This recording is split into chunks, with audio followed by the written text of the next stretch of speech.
presents the best of the National Football League, the American Football Conference.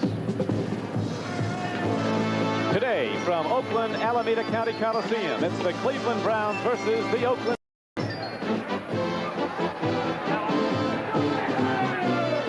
Today's game is brought to you by Michelob Light. After all, it's simply a matter of good taste. By Chrysler Plymouth, who invites you to see our 1980 models and compare Chrysler engineering to any other cars. By Hertz, where the winners rent. And by RCA's Color Track. Getting the color right is what Color Track is all about. Good afternoon, everyone. This is Don Criqui with John Brody.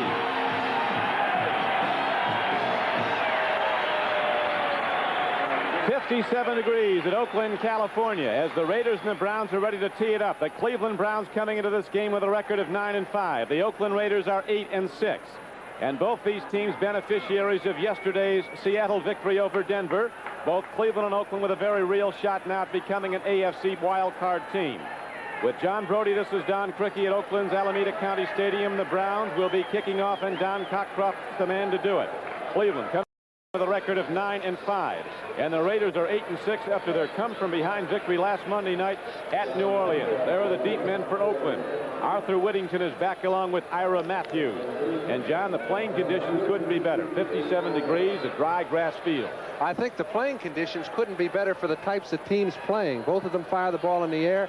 I think neither team really concerns himself with the score until the final gun sounds. I love to watch this kind of football. I think we can look forward to a lot of points. Cockcroft hits a high spinning kickoff. It's taken by Ira Matthews. 20. He cuts across the 30, and Matthews, a first-year player from Wisconsin, drives the ball out across the 35-yard line. He is up to about the 36, where Dino Hall, not big, in fact the smallest guy on the field, but he can play football, comes down and makes the play on special teams for the Browns. Stabler is at quarterback, coming off a great game. He's having a superior year again. Arthur Whittington, not big but quick. And one running back, Mark Van Egan, a big back who's gained 1,000 yards the last 3 seasons for Oakland, is the fullback. Great receivers.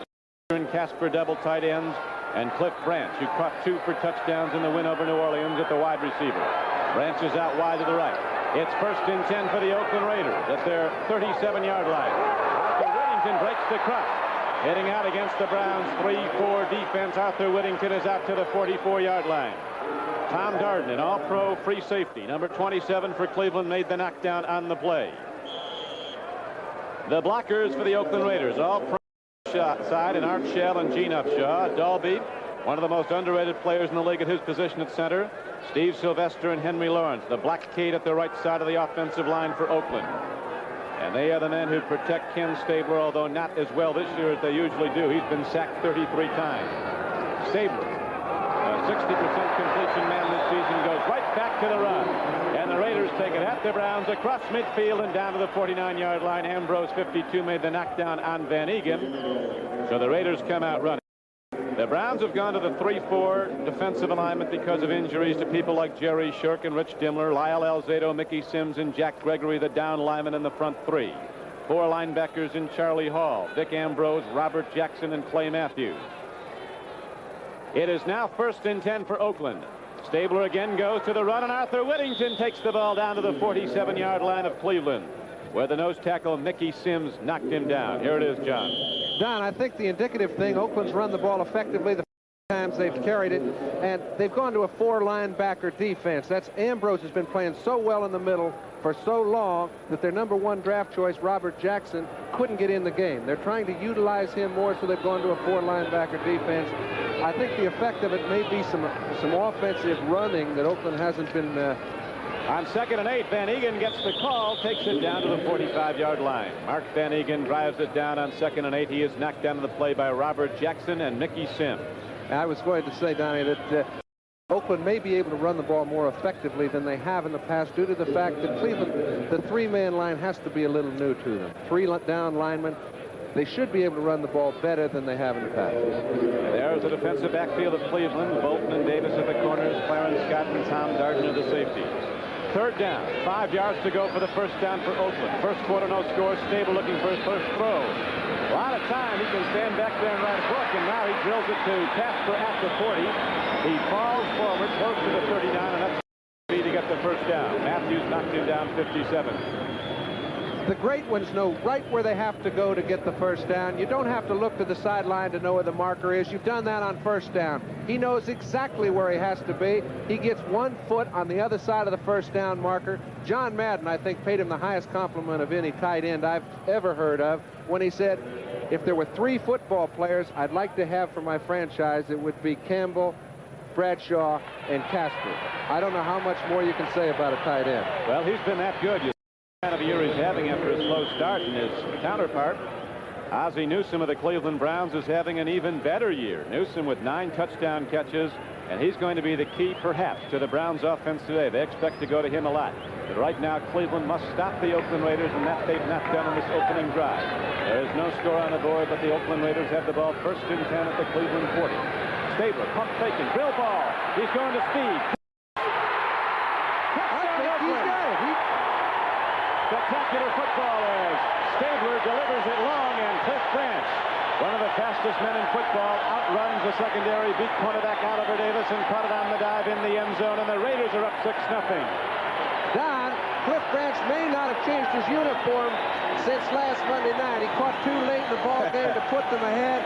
This is the finest catch of any of those 3 that he's made. He just outruns that Oliver Davis has on him. He has not beaten Oliver Davis. He just fades away from the ball, makes sure he stays in bounds, comes up with a great catch, and Oakland's on the scoreboard. They are indeed. That was the 50th career touchdown reception for Whippet Fast Cliff Branch. Now Jim Breach out there to try the point after David Humm will hold. Snap set down all good, and so is the extra point. And so, with 12 minutes to play in the first quarter, the Oakland Raiders go on top 7-0 on the long strike, a 40-yard strike from Stabler to Cliff Branch, and that's about right, John. I don't think he did change his uniform since Monday night. Came right to the ballpark. Well, you know, he's going to have to carry a lot of the burden today because Raymond Chester has been replaced by Derek Ramsey early in the ball game. Now, they may not use as many 2 tight end offensive plays as they have throughout the year, and used it quite effectively. 101 balls between the 2 tight ends coming into today's play has to be a record that may never be surpassed. If his first opportunity is indication, Cliff Branch is going to have a lot of fun. Well, Cliff Branch, he just paused, waited, Stabler delivered long, and Branch took off like the world-class sprinter that he was at Colorado, and outraced the defense into the end zone right on time with the football. Now Dino Hall and Randy Rich are back for Cleveland to return. Now it's time for number 17, Brian Sipe, who might be having the best year of any quarterback in this game, to get his hands on the ball. We mentioned early, they won't count the score till the gun sound. No, they will not. More touchdowns in this one. Here comes Dino Hall. He's across the 10, turning wide, and Hall cracks out to about the 19-yard line. The overall pursuit by the Oakland team is good as Dino Hall, the little free agent from Glassboro, who came to this team when Keith Wright, who still has the best kickoff return average in the AFC, went down with a knee injury early in the season. The Browns have lost some key people on offense and defense. There's the offensive setup. Brian Sipe, 27 touchdown throws. Mike Pruitt, 1,000 yards rushing, and Cleo Miller in to start. He's got a 6-yard per carry average the few times he's run with the ball. Alvin Hill's troubled somewhat by a knee, but he will play. It is first and 10, Cleveland Browns. 7-0 Oakland Raiders first quarter. Alameda Coliseum in Oakland, California. Sipe, timing pattern. He goes right to Dave Logan, the big wide receiver from Colorado. Turns out on the right side corner. Henry Williams, a rookie. You'll see more of that. And the pass catchers for the Cleveland Browns, and they've been in the end zone 12 times between them. Ozzie Newsome is the tight end, number 82. He's at the top of your screen. 9 touchdown receptions. Reggie Rucker to the left, 33. 6 touchdown receptions, and Logan has 6.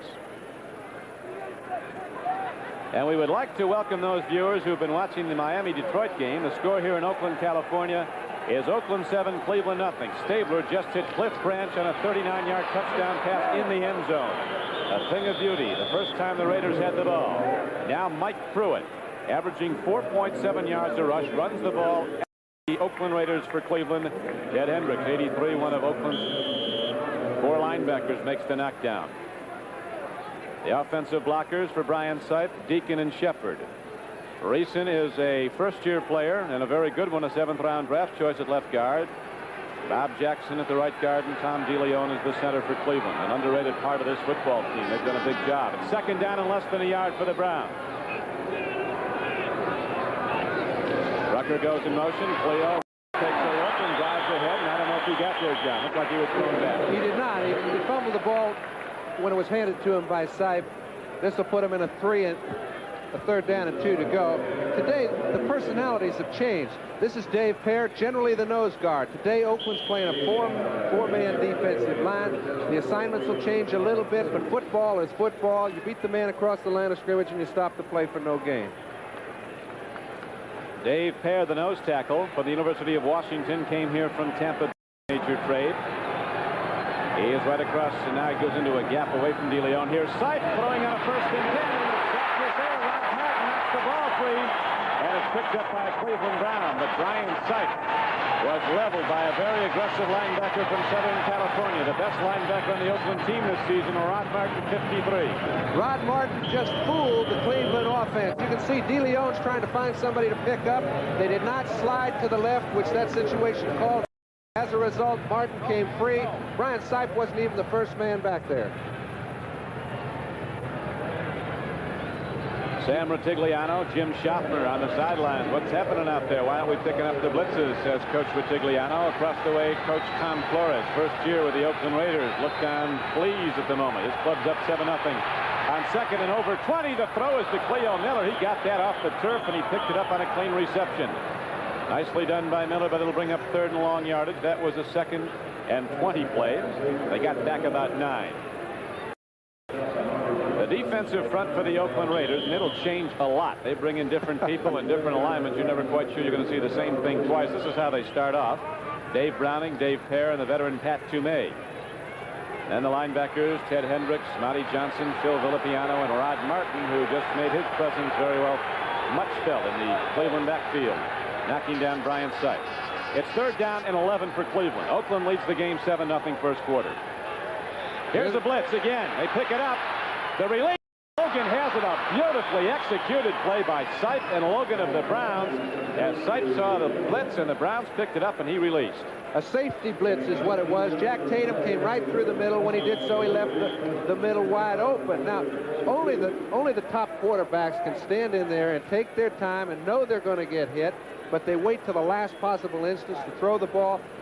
Remember, that's the 2nd time they have thrown on Williams' side. He's a young cornerback, number 45. No one has tested him throughout the season. It's been a little surprising to even the Raiders. He may get a test today. He'll be getting a test, has had one early. Here's the pitch back and through it. Starts to go wide. And there's the free football, and the Raiders got it. And Oakland Raider got the ball at the 49-yard line of Oakland as the Cleveland now has fumbled twice. The first one they recovered, but not this one. Looked like the field was a little slippery over there. Mike Pruitt having a great gained over 1,000 yards with 2 games left to play. A little pitch out. It looks like he might get some running room. However, when he goes to cut back, he slips. A running back has had it when this happens. The ball is knocked out of his hands by Ted Hendricks.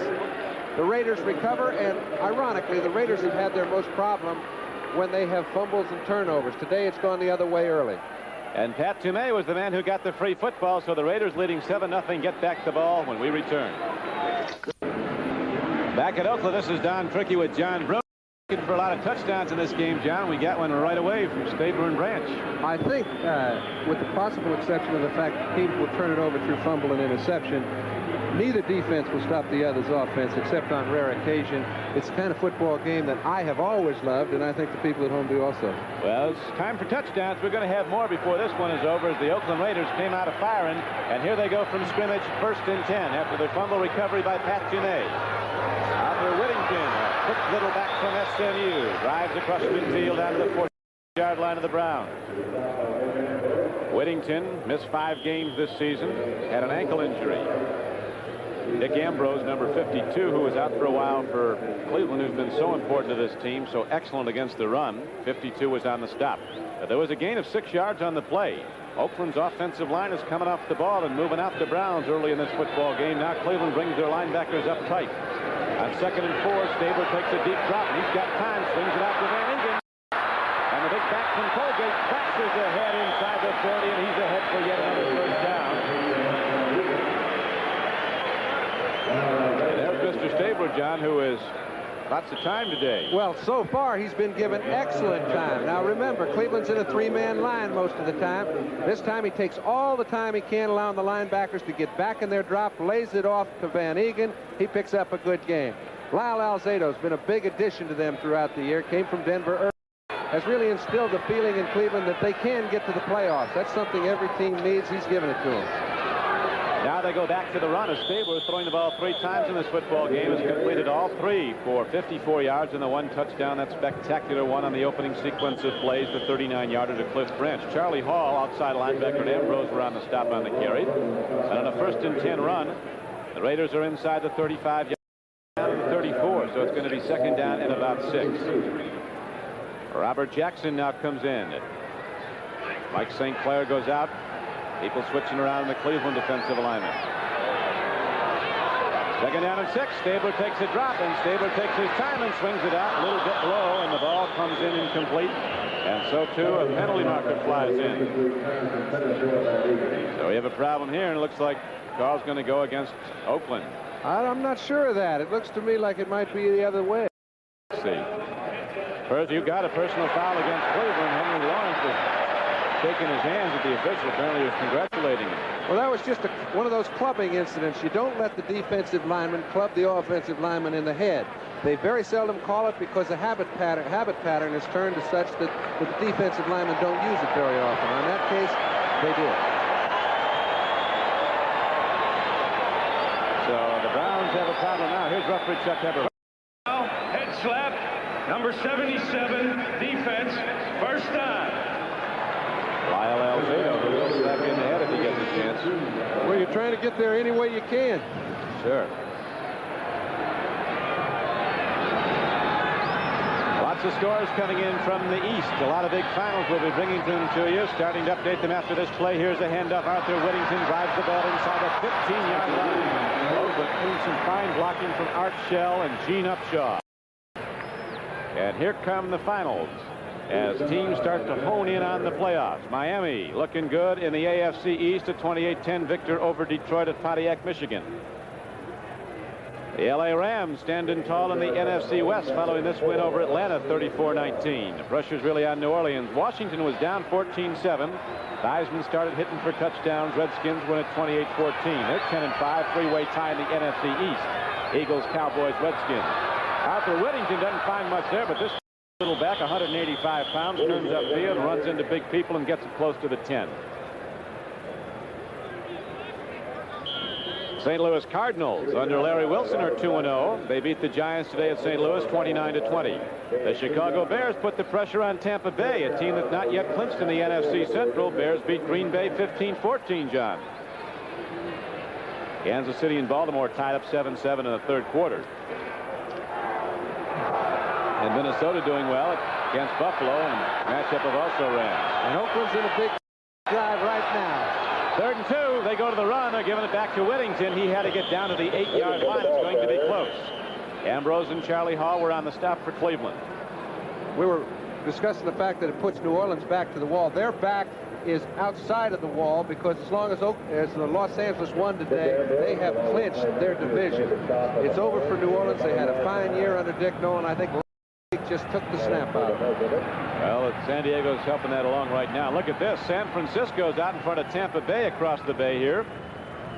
And so Tampa Bay would be tied, I believe, with Chicago if they should lose this game to San Francisco. It's no cinch unless you score some points to beat the 49ers. The problem has been that several teams have made a lot of points. On that short yardage carry on 3rd and short, the Raiders did not get there, so they have 4th down and less than a foot to go for the 1st down, and they bring in some big people to block. Booker, 245 and a running back. Van Egan, he's 230, and Derek Jensen, a 225-pound back, are all in there. So the Raiders line up muscle as they're ready now to hit out these white and orange-clad Cleveland Browns defenders. 4th and less than a foot. Stepping on over is 245-pound Booker Russell, a free agent from Southwest Texas State. And the Raiders drive onto the 6-yard line, leading 7-0. They have it first and goal. Okay, Derek Ramsey at tight end. He runs the ball right side. Mark Van Egan does a good job by kicking Clarence Scott out. All you need is a little hole. They found it. They've got the first. The Raiders looking very sharp on offense. Their first possession, they ran it a few times, threw a little pass to Casper, and all of a sudden, bang, 39 yards to Branch. Here's Whittington on first and goal from the 6. A penalty marker flies in the air as Whittington takes it down to the 3, while Alzado knocked him down. Browns have not had good success against over the years. Oakland has won 5 of 6 meetings. Stopped the play. Most recently at Cleveland. I think the only time that Cleveland did beat the Raiders is when they couldn't generate a touchdown. Cleveland beat them 7-3. This game won't go that way. No. Now, there's going to be touchdowns, and there's going to be some on both sides because both these teams have the high-power offense, and right now Oakland's is most dominant. Illegal motion, number 66 offense. First down. So that sets the Raiders back now to their 11-yard. It'll be first and goal from there. The illegal motion call. Sam Ratigliano, his team with an early problem, down 7-0, and the Raiders challenging again. 4:32 to play in the first quarter. Abler, all the time in the world. Tip ball intercepted by Cleveland. Dick Ambrose, the middle linebacker, moved up on the ball, one of 2 middle linebackers, and Jackson was in also, and Ambrose stops the Oakland drive. Don, this is the kind of play you cannot expect a middle linebacker to make because it was deflected. You'd expect your middle linebacker to be moving laterally or backwards. In this case, Ambrose was moving laterally, but his reaction to the ball when it hit the offensive lineman was remarkable. As a result, they get a turnover. Look here. You can see Mickey Sims hit it. I should have said defensive lineman. Credit half of that to Sims, half of that to Ambrose. And a timeout on the field, so when we return, the Browns will have the football, having stopped the Oakland drive, but the Raiders still in the lead 7-0.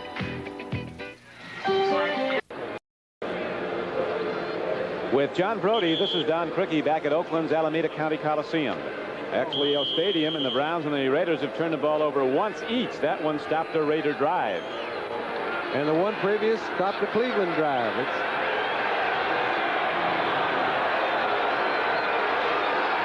Pruitt fumbled. Toomey recovered earlier, remember, on the last Cleveland possession. The first one the Browns had. Now Rucker goes in motion. First and 10, Cleveland at their 10-yard line. They go to the power back, Mike Pruitt, to the head. He comes into the game with 1,062 yards rushing, second in the AFC to Earl Campbell. Scored 8 touchdowns, 6 rushing and 2 on receptions. He's caught 32 balls this year, has Mike Pruitt. Well, the ability that Mike Pruitt has is once he breaks clear at the line of scrimmage, he's got the kind of speed that he can outrun defensive backs, and it's helped him so much because the Browns throwing as much as they do, they call a lot of screens, a lot of draws, and they get him in the offense. Pruitt in his 4th year from Purdue had a hellacious start in the league. They put him on the bench, Forrest Redwood, after some fumbles the first couple of years. Here's a tip ball. Brian Sipe has felt the pressure today. He is swept under as Hedricks, number 83, and Toomey were putting pressure on him. Toomey got to him. So Oakland is getting to Brian Sipe with a big rush early. And Toomey loves it when they use that 4-man line. Remember, the personality of Oakland was that they used the 4-man line to rush the passer.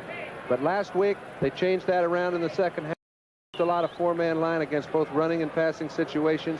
That gives Toomey a chance to play on running plays and passing plays and get the feel of the game. Now it will be 3rd down and 5 for Brian Sipe and the Cleveland Browns. Raw play. Pruitt, he's got room. He's got a first down. He's not done yet. Again, he loses his footing.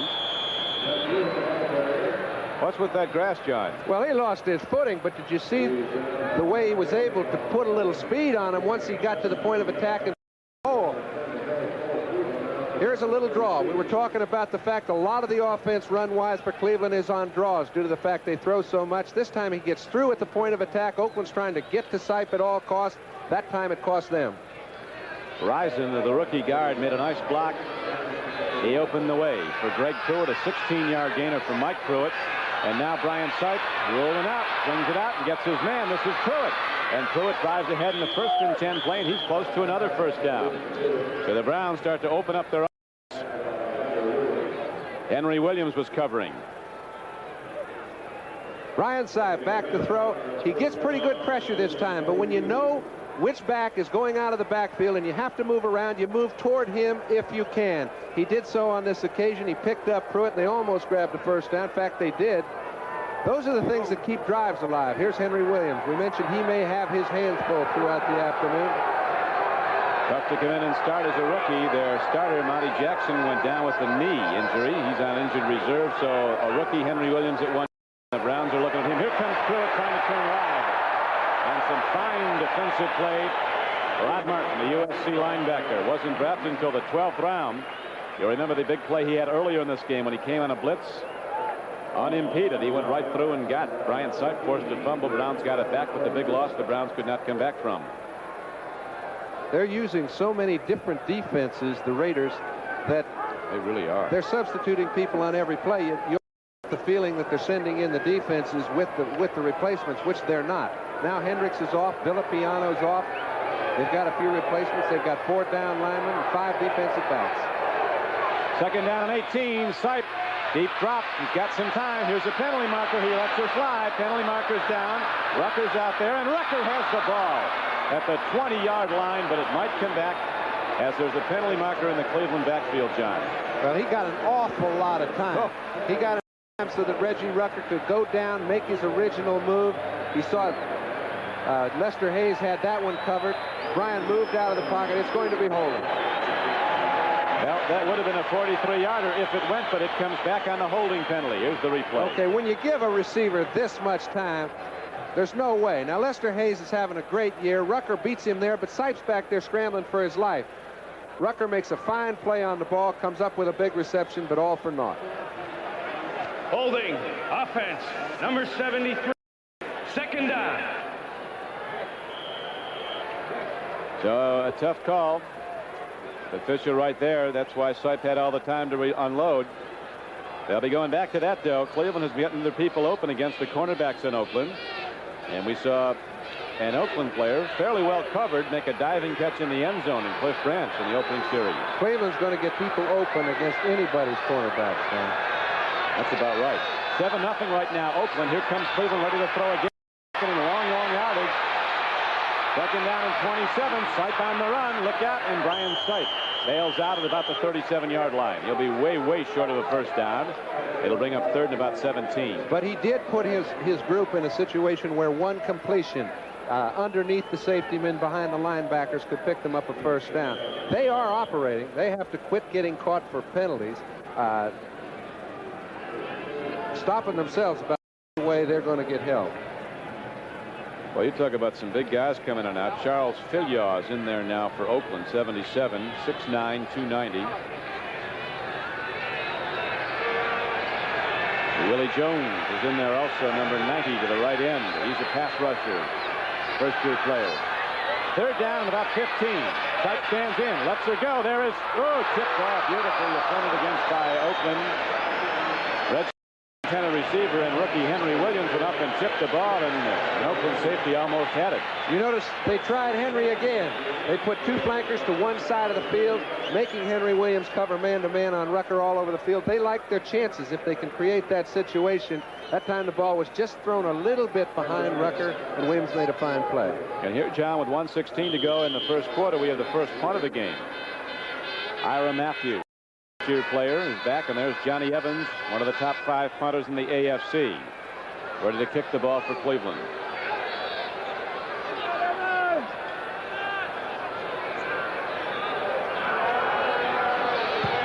They set up the return, a low kick. This will come back at the Browns, and here comes Ira Matthews, return right, and Matthews is caught from behind.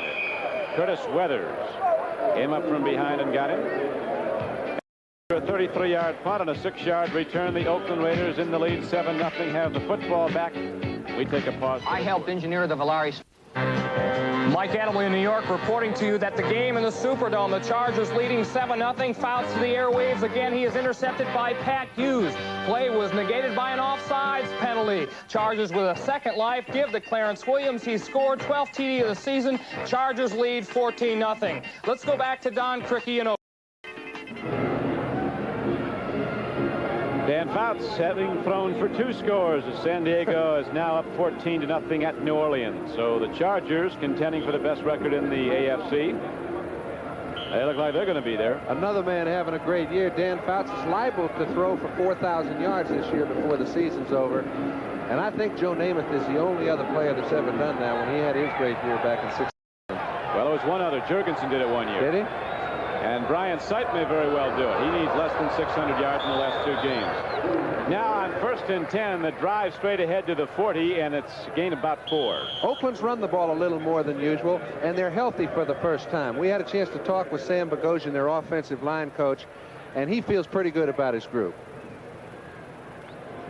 First of all, I think the biggest factor that has come forth in the last weeks or 5 games is the fact that we've had 5 people in the offensive line that have played every offensive down as a unit. Earlier in the season, we had a rash of injuries. In fact, we've had 5 offensive linemen with knee injuries alone, of which 3 of the 5 had to have surgery. And everybody knows in the offensive line you have to have cohesion. And I think the fact that we've been together for 5 weeks now is the reason why we're playing better offensively and should play better today. Sam Bogosian telling it. Dave Casper catching it, and he's out to the 47-yard line. It's a first down for Oakland. Everybody's hurt this time of year. You want to talk to any team, they can give you the saddest story you ever heard, because everybody's lost players by now. Everybody's got a little limp. Little hitch in the get-along, and there is Ken Stabler coming off the field, looking well rested and ready, and we'll get Oakland in a moment.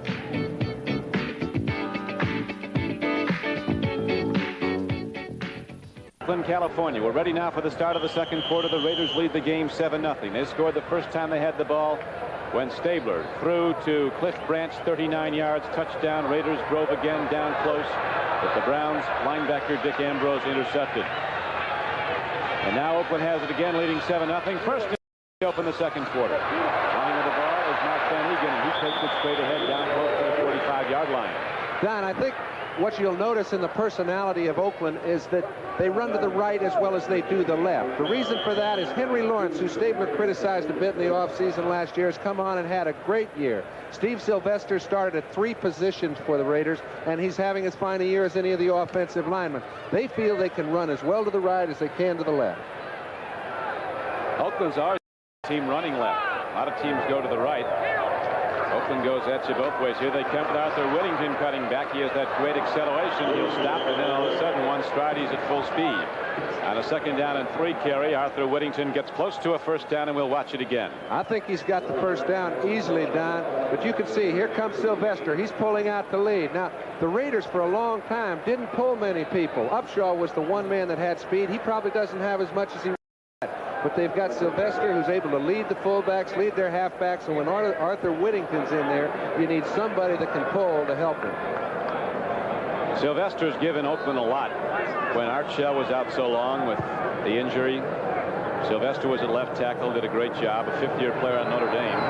They drafted him actually as a center.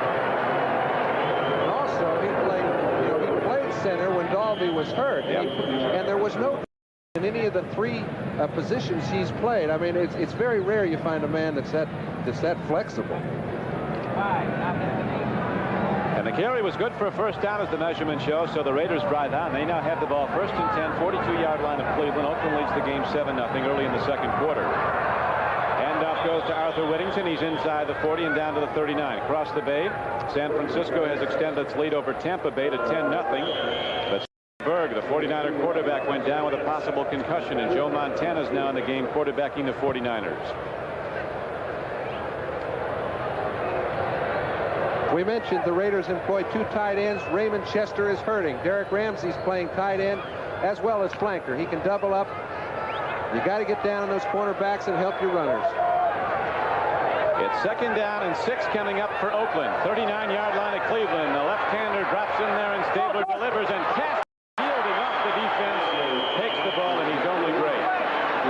I'll tell you, it's the little things that differentiate differentiate the great players from the good ones. Casper gets out on this pattern, makes a fine pattern. You can see Clay Matthews is sitting down there with him, and he's in a great position to pick the ball off. If Casper doesn't kind of shield him from getting a hand on the ball, that could have been a turnover for the Browns. As it was, it's a 9-yard completion for the Raiders. Talk about winners. Stabler, quarterback, to an NCAA championship in 1965, and Oakland to a Super Bowl championship.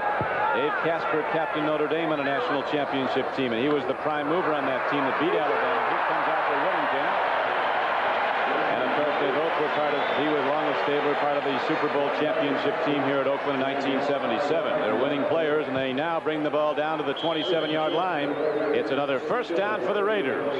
I'll tell you, the Raiders see whether or not Cleveland in a 3-man line can handle the run. Now, we mentioned earlier they haven't used it an awful lot. They've changed up. They haven't settled with any one phase that would be considered their personality.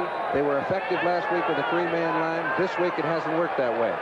And now on 1st and 10, Stabler takes a deep drop. He looks, he pumps, he throws, and there's Casper. And Casper is down to the 15-yard line. And right now, he owns Cleveland secondary. Dave Casper is running at will out there, and he's catching them all.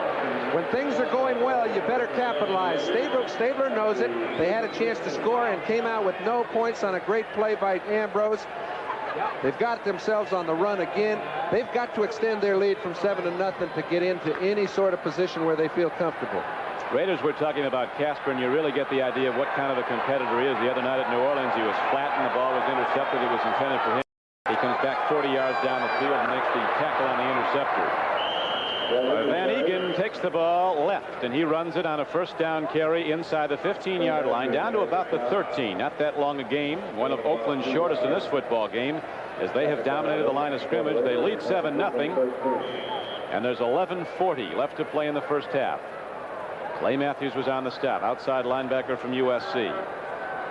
We mentioned before that, Cleveland has hung in there in ball games when it looks like they're being beaten, and they've come back to win. Now, they've won so many games in the last quarter that you almost expect it of them. And if you're Oakland, you want to get all you can early. That is the truth. Cleveland will be in it, believe me. They come back. Here's the throw in. A good defensive play by Clay Matthews as they went to Casper. Near interference, but the official right there said Clay Matthews got there on time. NBC Sports over starting Christmas Day when the powerhouse Pitt Panthers go against the Wildcats of Arizona in the Fiesta Bowl. New Year's Day, Heisman Trophy winner Charles White leads the 3rd-ranked USC Trojans against the #1 Buckeyes of Ohio State in a game for the national championship. Then the undefeated Florida State Seminoles go against Willie Sims and the Oklahoma Sooners amidst the spectacular pageantry of the Orange Bowl. And right now it's 3rd and 8 for Oakland and Ken Stabler. Inside the 10, Ramsey catches the ball. They haven't brought it dead, I don't think. Finally, they do. Ramsey didn't hear it anyway. Well, had he not slipped, he had only to beat Matthews to run it in. You can see when Stabler gets a lot of time, he allows his wide receivers to clean out. Boy, that gives those tight ends a field day in there. Ramsey doesn't realize that no one is any closer than they are. Matthews is the only guy between him and the goal line. They've got it. 1st and goal inside the 10. And now Jim Breach comes out as 4th down and about the 3-yard line, so this will be little more than an extra point attempt. In effect, it's a field goal attempt with David Hum holding. He drills it up, and he's got it. So the Raiders extend their lead to 10-0 with 10:25 left to play in the first half. Oakland gets it going. Oakland leading 10-0. Jim Breach hits it up and good. And we'll return to Oakland Stadium in a moment. See it. Dan Fouts gets another one into the end zone to John Jefferson as the San Diego Chargers have it all going. Here come the Oakland Raiders. Jim Breach into the football. He drills it downfield. Dino Hall takes a look at it. 1 hop, 2 hops, and up at the 9-yard line. 15. He looks and gets to the 20. And Dino Hall runs it to the 22. Saw Dino Hall before the game, John. Everybody about being the smallest player in the league. Said, I'm just happy to be here. And he is. The Cleveland Touchdown Club is here. I don't think there's any club anywhere that supports their team like the Browns fans do. They're putting 80,000 a game into Cleveland Stadium. There isn't 80,000 Browns fans here, but there's a lot that made the trip west. Right now, there's not a lot to cheer about. Well, they're only back by 10. Now, they've been in that position several times this year. That's a 2-point safety to Cleveland to come back from. Although against Oakland at home, it's going to be tough. 10-0. Sipe takes a look. Logan's open, but he does not deliver. Now he's got to hurry, and here comes Dave Pear running him down, and finally he delivers the ball incomplete. Logan made an inside break and stood there wide open, but Sipe apparently didn't see him. It's a little difficult to see those fellas. I mean, you can point at them from up here. Row 50, you get a beautiful view.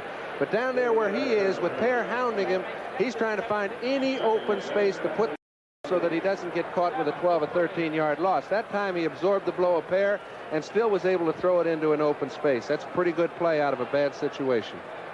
I was talking to Brian Sipe this morning. He said probably the key to his performance this year, what's helped him most, is the coaching of Ritigliano and Schaffner and the fact that they've simplified the offense. It's helped the whole team. The offense is not nearly as complex as it was, and they had such a turnover of coaches in recent years at Cleveland. Now they've got a system that has been working, but not today, as the second sack of the game is recorded, and there's also a penalty marker down. Dave Pear comes a smoking on through and knocks down Brian Sipe back inside the 15-yard line, and the signal is also against Cleveland. I think the interesting thing to me is that it was a blitz situation, and Henry Williams covered Dave Logan all over the field, just like a blanket, forced Sipe to eat the ball. Now, if he can handle Logan one with no help inside or outside, it could be a long day.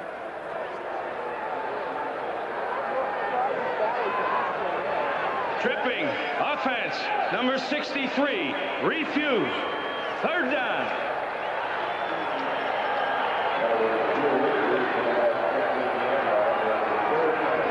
Cody Rison called for the trip.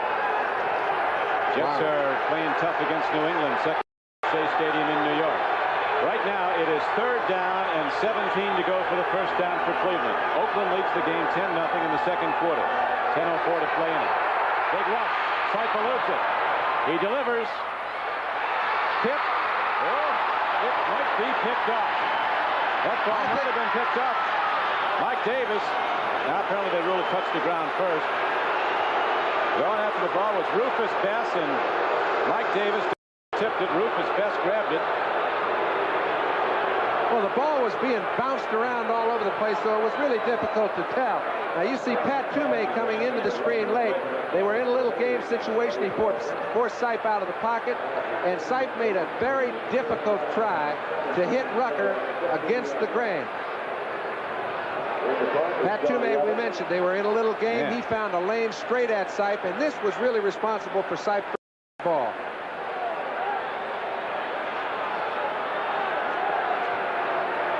Browns line up on 4th down and 17, ready to punt the ball. Johnny Evans standing at the goal line.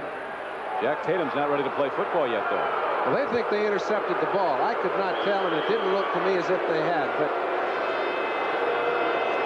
doesn't hurt to talk. Nope. Willie Brown, the defensive backfield coach, comes down Jack Tatum, and now Evans at the goal line. Ira Matthews back at the 47-yard line of Oakland awaiting his kick. Snap so important. It's a line drive, a good one. The kick is not. Takes a hop, and apparently Matthews going to let it roll, and it'll be down at the 49-yard line of the Oakland Raiders, and the Raiders get back the ball first and 10, and people knocking each other down on the field away from the play. A 34-yard punt. It's going to get rougher. Back at Oakland, here is Brian Sipe letting it rip. We'll see if it's an interception or not, John. Well, a lot of people, you know, Jack Tatum just left the field. Now, he thought that Lester Hayes got a piece of it, that his hand bounced the ball up and down. And I agree with him. That's right. I agree with him. It didn't look like it the first time a man took a look at it, and the official only has one chance to see it. But that's why they were concerned. Great pictures. Our producer today for NBC, Larry Cirillo. Our director, Harry Coyle. The Stabler left. Casper's out there, and it's defended against and broken up so nicely by Oliver Davis, number 21. Casper, for a big guy, gets a deep release. He was on the fly going down the near sidelines, and Oliver Davis saved what could have been 6. They don't send Casper deep very often. This time, Stabler waits as long as he can. First down, little play action pass. He goes back, it's a pump. Little out and up. He tries to get to Casper. Oliver Davis is cool. He's in great position, but watch. The ball is tipped, and Casper never lets it leave his sight and almost makes a fantastic play. Ken Stabler's thrown for 25 touchdowns this season, so he's only 2 behind Brian Sipe at the moment. Right now on 2nd and 10, Stabler stands in, lets her rip, and there's a man wide open. And a picture reception by Cliff Grant at the Browns 38. Stood there, both feet in, leaned up, and took it to fingertip. That is the farthest I have ever seen a wide receiver open. Clarence Scott is 25 yards deep down the field. When this ball is thrown, Branch has no one anywhere near him, makes a great play just to get the reception. Branch, now in his 8th year from Colorado, has 44 receptions this year, averaging 15 yards a catch. Great speed. The only player people in the NFL say has ever been illegally, officially clocked on grass and football, running the 40-yard sprint in 4.3 seconds. 1st and 10. Oakland driving the ball at Cleveland. Arthur Whittington takes it inside the 35-yard line. And Charlie Hall, a big linebacker from Houston, 59, knocked him down. 6'3", 235. But Stabler, with a diverse offense, has the Raiders moving, leading by 10 with 9:14 to play in the first half. Sam Latrigliano's Browns 9-5 coming into the game. Tom Flores' Raiders are 8-6. Al Davis says Tom Flores has an inner toughness you don't find very often. That's why I picked him as the successor to John Madden, who did such a great job for 10 years here. Stabler lets it go, and here is the catch. Van Egan working hard against Clay Matthews, and it's going to be very close to a first down. It's one of the things that Van Egan has done so well over the years, Don, is that when he catches that little flare pass, he gets the most out of the reception. A lot of times backs will try to make big gains out of simple little off-speed passes. Van Egan knows he's a fullback. When he gets the ball, try to dissect any secondary people you can. Pick up the 4, the 5. Very important. He picked up a first down on that occasion, kept their drive alive. Van Egan gives it to you a lot of different ways. He catches the ball, 41 catches and all that rushing. Here is a swing pass. Screen is set up for Arthur Whittington, and he loses his footing. Over in that area of the field, a lot of players trying to cut back have gone down. Ambrose fell on him. On a 1st and 10 play, the resultant gain was only about a yard. Looked like it might go for a lot more than that till he fell. It was in the same area that Mike Pruitt fell earlier in the first quarter. It must be a bit slippery over there. Right around the 30-yard line, the footing's a little treacherous, but that play was set up as well as you could ask a play to be set up. All went for naught. You can see Art Modell a little concerned at this time. Passing around the notch in there with Pete Hot Hazy, general manager. Right now, they're concerned about the Oakland Raiders, and here come the Raiders. Whittington, who is a real lithe, quick back, has that dance step. 4-yard a carry average for Arthur Whittington. Missed a lot of games with an ankle injury. Robert Jackson knocked him down. Just ahead, what, a safety? You got it. 7-5. But that game is so big, particularly for Oakland. If they were to win this ball game, they still need a loss by New England and plus Denver. They can get half of it today if the Jets keep going. Stabler on 3rd and 2 into the end zone. Casper's there. Can't hold on. Good coverage against him by Oliver Davis, right with him. Had Casper taken it, he would have been out. And Stabler got wrapped by Alzado, getting up a little slow, but he's had time. Stabler's all trimmed down. He looks... I think they knocked it off. He's found the floor 5 times today, even though he hasn't been caught with the ball. It doesn't hurt any less. Stabler says the more interceptions he threw last year, the older he got, and the drunker he got, and the fatter he got. Starts throwing touchdown passes, and here he is, a great guy again. Reading the papers. He's always thrown them. He wasn't very happy about the press coverage last year. Jim Breach hits another field goal, and Jim Breach extends the Oakland Raiders lead now to 13-0. A 38-yard field goal with 6:46 to play in the first half. The Oakland Raiders, under the aegis of this man, have won more games than any team in football since they began back in 1980. Had some bad early years, but even counting those, everybody talks about the Oakland Raiders Monday night record, their record versus the NFC. Their record's good against everybody. They just win a lot. Dino Hall comes back upfield and takes the ball close to the 30-yard line on the kickoff return for Cleveland. Oakland has dominated the football game, not only on the scoreboard where they lead 13-0. They had 32 plays to 17 for Cleveland. Time of possession over almost 16 minutes for Oakland. 7.5 minutes. Well, they've controlled the ball and so much of it on the ground. It's as well as I've seen them run all year. But remember, only 13 points. So if Cleveland can come back now before the half, this game is back in the half. And Cleveland can come back quick. They haven't opened up the offense yet consistently, but let's see. Here's a swing pass in the flat. They go to Dave Logan. And Logan dives ahead very close to a first down on a first down play. Okay, there's been so much discussion as to who are the 3 best wide receivers in the game. Cleveland's getting a lot of notoriety now because Sipes having a great year. I asked Jim Schaffner, their offensive coach, just what is it about the wide receivers that makes them so great?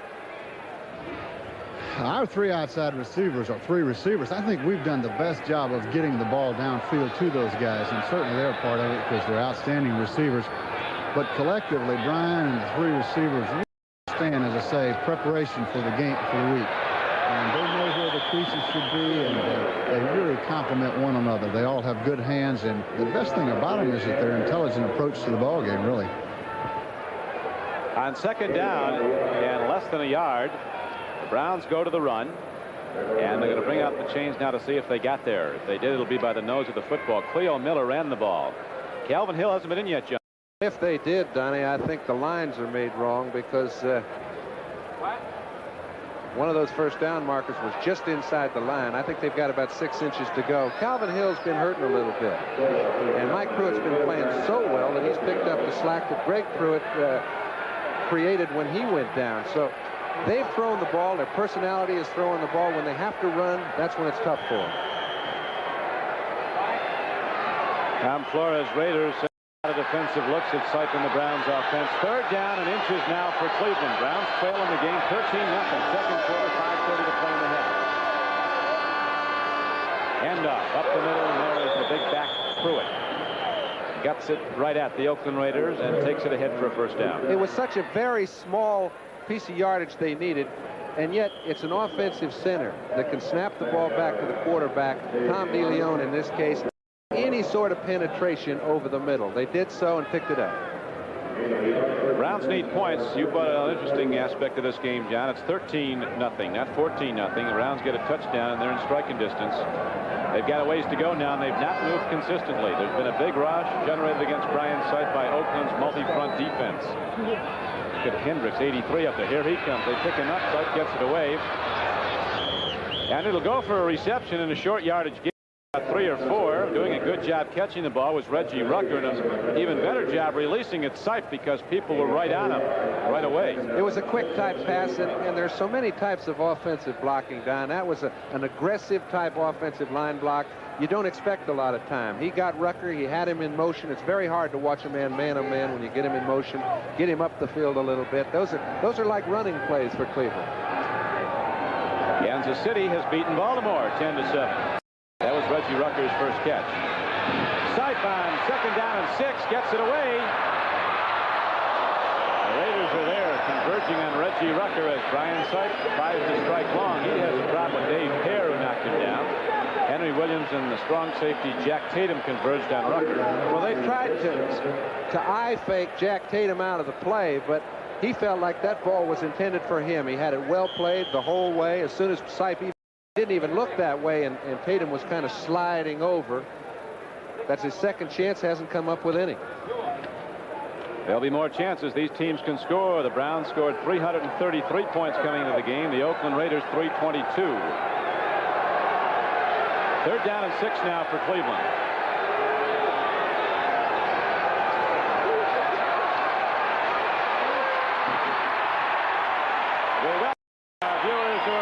Kansas City victory over Baltimore. Brian Sipe of the Cleveland Browns on third down and 7 was just knocked down trying to throw, and so the Browns will have to punt the ball back to the Oakland Raiders. The third sack of Brian Sipe. This is Don Criqui with John Brody, and Oakland has dominated this game, leading 13-0.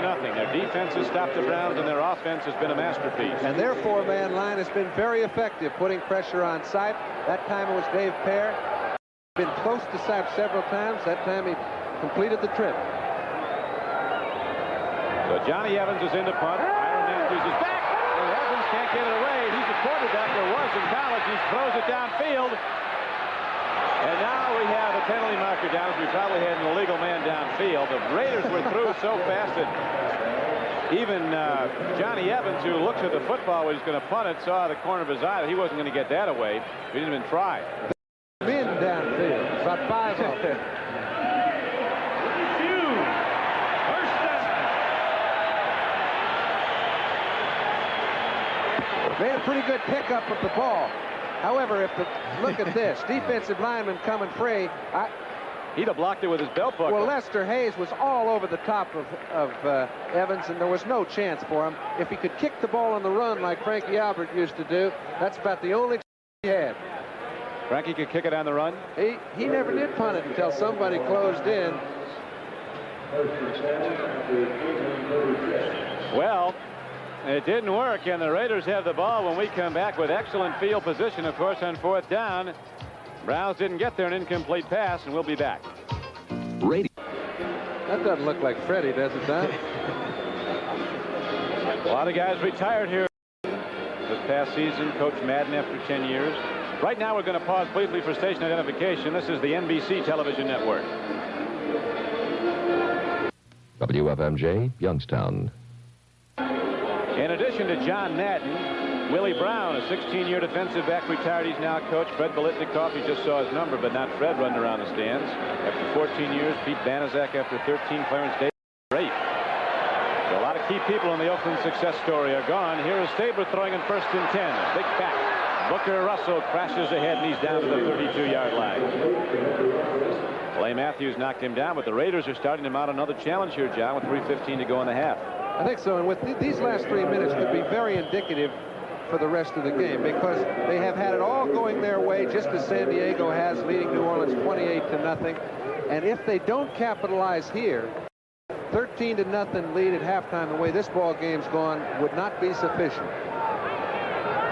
San Diego really knocking it down New Orleans into the end. Great football, and people fighting for it. Let's see. It whistled it dead. I know who has it. Charlie Hall is heading for the end zone, but they say, come on back, Charlie.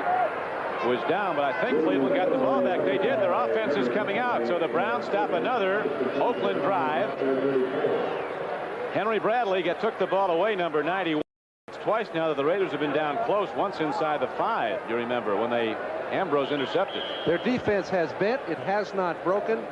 It's time for their offensive line to do some playing, because that's what's most needed at this time for them to get on the board. Another look at the fumble. Stabler rolling out to the left, giving a little draw play to Arthur Whittington. The handoff was not clean. I think Jack Gregory actually got the ball. We'll be back with more of the action in the second half after this. I want you to see the right color. This Christmas card was sent to you by the people at Miller High Life. Merry Christmas. We have 2:48 to play in the first half here at Oakland. The Raiders in the lead, as you see, 13-0 on a beautiful day, 57 degrees, sunny skies, Oakland, California, and on the grass field here at Oakland's big stadium. It's sold out, as it is for every Oakland game. Brian Seife and the Browns have not moved the football very well. Had some big plays, but by and large, it has been Oakland's defense that has been dominant when Cleveland's had the football.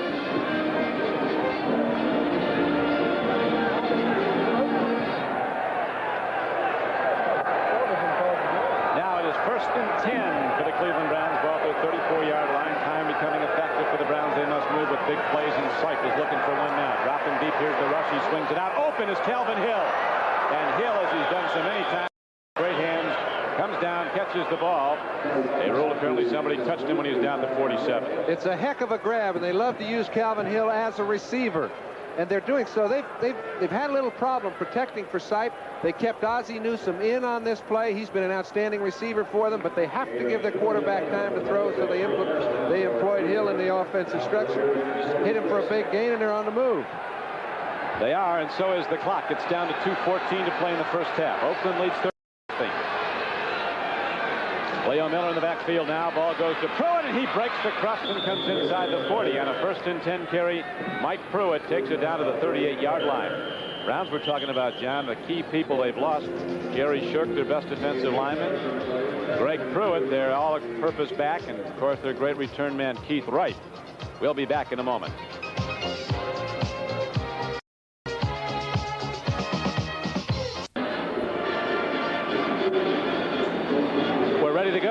Oakland Alameda County Coliseum. The Cleveland Browns have the ball. 38-yard line of the Raiders. 2nd down and 2 coming up for Sam Martigliano's Cleveland Browns. They're down in the game 13-0. Ryan Sipe, their quarterback, has been under pressure in this game. Sipe has an interesting observation about his own abilities and how he's used them. He said he was drafted in the low round out of San Diego State. He went to Cleveland, and everybody going to be a backup quarterback to Mike Phipps for a lot of years.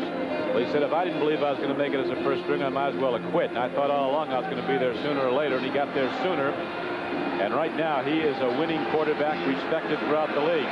He's no longer in a position where they say he's hot. He's hot every week.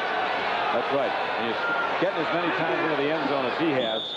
It isn't a luck or one big game. He goes to Mike Pruitt on the 2nd down and 2 carry, and he takes it down to the 35. Pruitt had a very unusual beginning at Cleveland. Brown fans remember he came in out of Purdue, #1 draft choice, did almost nothing, had fumbles. Doris Gregg put him on the bench, got another shot, fumbled again, back on the bench, and finally they got to Sampson, who's been great this year. That swing pass to Cleo Miller in the heart of the Oakland defense was very nearly intercepted. Villapiano and Hendricks dropping back in zone coverage. They will keep this Oakland defense. A lot of different looks. Tom Flores is a little concerned right now. He knows his team's had all the best of it in the first half, and they're in great danger going into the locker room at halftime with a 13-7 lead. Sipe's got him on the move. This is their best drive in the first half. 2nd down and 10 coming up. He has Calvin Hill back in the game. He has Rucker wide to the right and Logan out in the left flank. They've not gotten the ball to Ozzie Newsome yet. And he is a guy they really were looking to get the ball in this game. Here's a long pass downfield. It's tipped away, and there's penalty markers down to line 50. Newsome, they thought, would be a key factor. And apparently so did the Oakland Raiders, because they've been giving him a lot of attention. He's not had the football. And Henry Williams has played very well. Number 37, defense. But that was a safety blitz. They had 9 men on the line of scrimmage. One of them got a little anxious. But let's take a look at Henry Williams. He doesn't know somebody's already offside. And it's one of his own men, so he's got to make a fine play. He used the sideline. He forced Logan into a no-man's position. Great play for a defensive back. They have Charles Phillips, defensive back from USC, in the game much of the time, number 47, playing right on the nose of Ozzie Newsome, who's caught 50 balls this year, 9 for touchdowns for Cleveland. He's having an all-pro year. And the receiver coach, Dick Kotite, talks about his blocking. I asked Ozzie Newsome before the game, what's the key to becoming a blocker when you weren't one?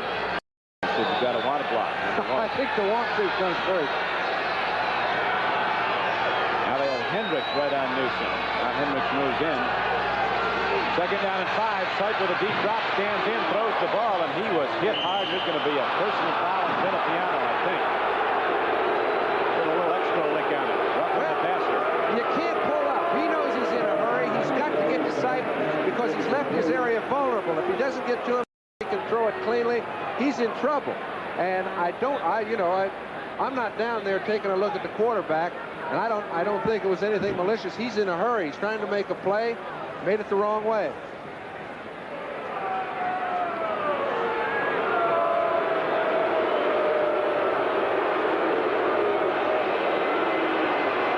Personal foul, roughing the passer, number 41. First down. Big play for the Browns because the pass was way off the mark. Here it is. You'll see Villapiano come in and really put a hand. And I think there's one thing you can't do. That's hit him in the head. Let's take a look. See if when he comes down, the helmet's a no-no. So the Browns have renewed life now. They have the ball down to the 16-yard line of Oakland. As time's a factor, 1:25 to play first half. Raiders lead the game 13-0. First in Cleveland. Sipe. Going to go down back at the 30 as the Raiders are coming out of smoking in this football game. If they get in the playoffs, they might be something. Well, they've got a little ways to go to get in them, but I'll tell you, the way they're playing right now, it looks like they're in a playoff game. They're playing for their lives. Their defensive pass rush has been the best it's been all year in the 4 or 5 games I've seen. They've used different people. That time Rodney came back, their back picked him up, had to leave Browning, couldn't help the offensive tackle. As a result, Sipe goes down. Now the Browns are taken way out of range. It's going to be 2nd down and 24 back at the Oakland 30. 55 seconds in the half. Here's, Logan looked like he had it, then he lost the ball back inside the 25. Lester Hayes, who's been a great cornerback for the Raiders this season. His third year from Texas A&M, he's intercepted 6. One of them back 52 yards for a score was defending. The Browns have not coordinated as well as they generally do. That time Logan ran a fine pattern, tried to keep Hayes off his back and away from any position to get to the football, and in doing so he took his eye off the ball. Browns will close out next Sunday at Cincinnati. Raiders will close out next Sunday here at Oakland Alameda County Stadium against the Seattle Seahawks, who gave them both a hand yesterday, beating the Browns. Right now, there is a pause in the action. We'll return to the game in a moment. With John Brody, this is Don Criqui back at Oakland. Browns have the ball, but they have a problem right now. It'll be 3rd down and 24 coming up. What do you do here, John? You put it down there and hope somebody interferes with you, because the design plays to go 25 yards when you're on the 30-yard line is very difficult. I mean, there are too many people in one specific area down there to get anyone running loose. They may, I know in their discussions, they considered picking up 3 or 4 yards and putting it well within Cockcroft's kicking range. So I'll wait and see. I didn't get in on the conversation. Arthur Whittington has outrushed the Cleveland Browns today. He has 50 for the Raiders. Cleveland as a team has only 42 yards rushing. On 3rd and 24, Tripe was chased and run down from behind by Willie Jones. They've gotten 5 in the first half. Oakland's defense is really coming off the ball, and the Cleveland offensive line, which has gotten a lot of credit throughout this season, and with good reason because they've played well, has been unable to hold off the Raider front. Willie Jones is an outstanding pass rusher. They use him generally in passing situations. That time he just beat Doug Deacon outright. You can see how fast he gets around. Sipe has very little chance to even set up, much less get an opportunity for his receivers to run their pattern. So the Browns will now have to punt it. 5 sacks for a total loss of some 48 yards. Ira Matthews is back deep. Johnny Evans will try to angle his punt now for Cleveland. This time he gets a good snap. Remember the last one. He had a run and throw an incomplete pass.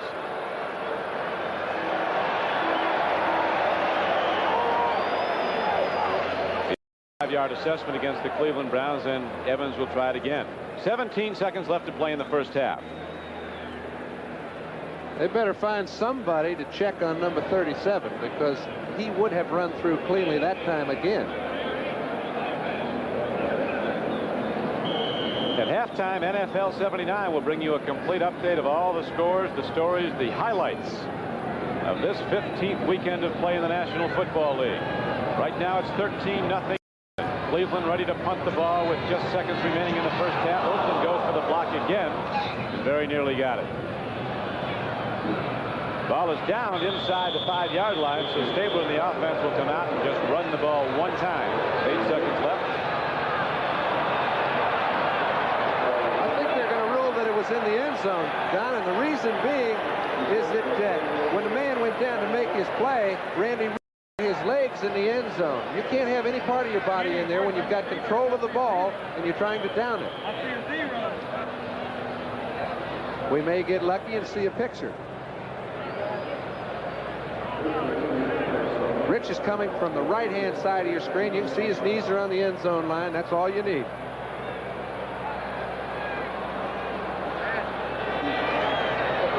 So now it'll be 1st and 10, and the Browns will run to the guy they didn't call that so often today, Arthur Whittington, and that will do it for the first half. As Oakland wins the first 2 quarters, still a long way to go, but a very big game. That is the end of the first half, and the score is the Oakland Raiders 13 and the Cleveland Browns nothing.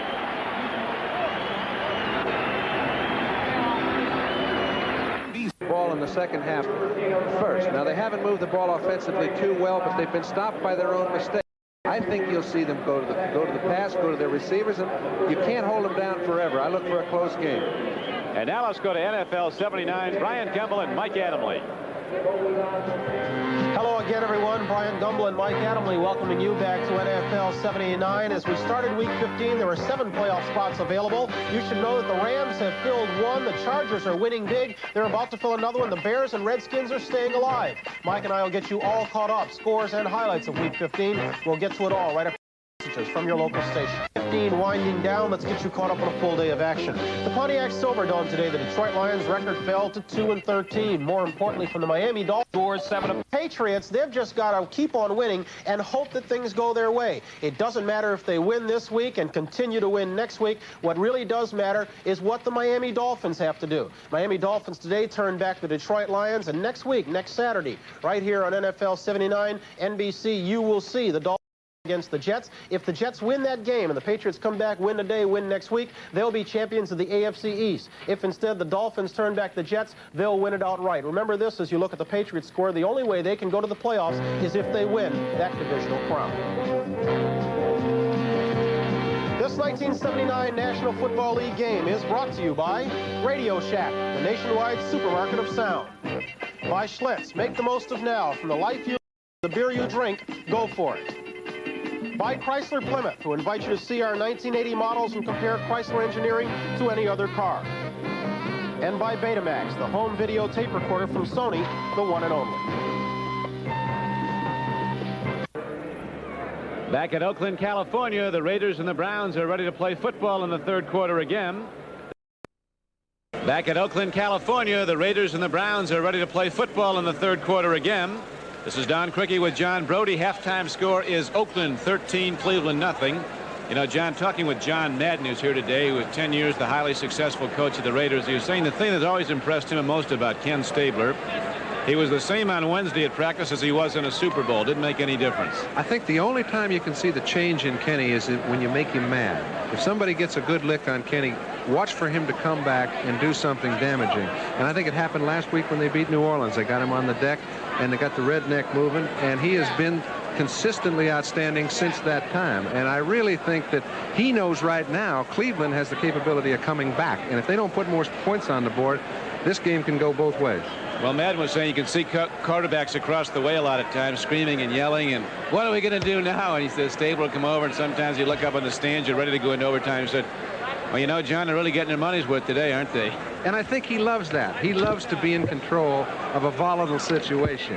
And quarterbacks, I think, have that innate quality that if they really like to play, when everything around them is chaotic, they love to make some little trite comment that kind of puts the whole thing into perspective. Brian Sipes the same way. Their personalities lend them to be great quarterbacks. Well, be assured of that. If you haven't had a look at the Browns much this year, they're not done yet, because this is a team that sometimes they don't get going till the last 5 minutes. Well, when they've thrown the ball, and when Sipes thrown it well, the receivers have dropped it. When he's thrown it a little poorly, they were open. Things have not gone cohesively for the Browns yet, but they get the ball first in the second half. I still look for a tight ball game. Brian Sipes has had too great a year for them not to put some points on the board. Well, we shall see. They're ready to go. Here we are with the Cleveland Browns ready to go.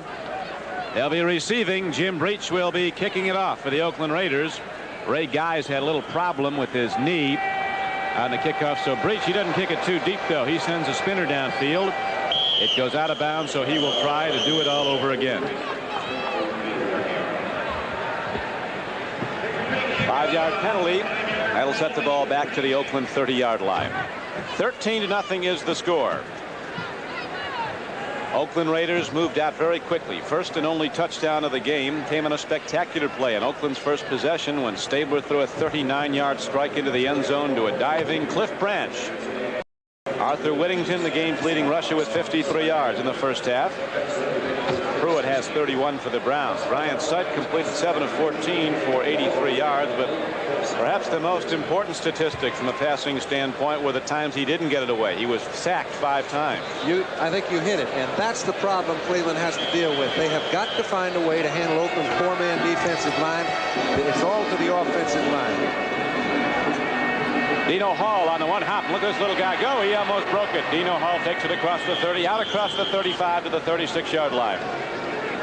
Here's a breakdown, John, of how the first half statistics looked.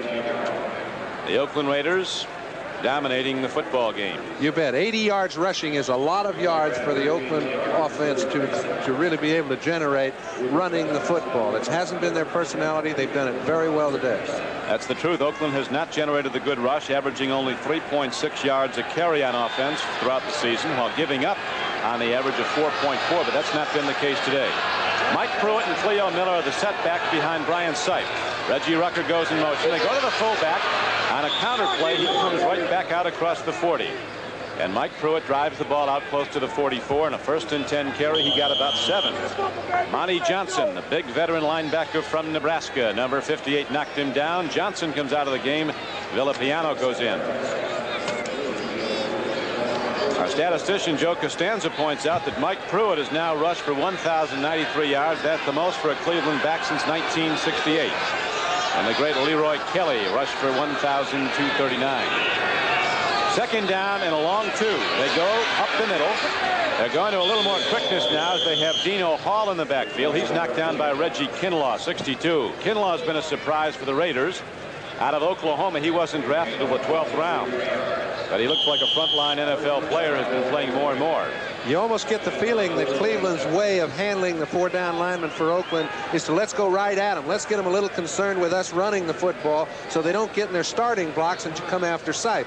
It's worked effectively on the first 2 times they've had the ball. We'll have to see down the line.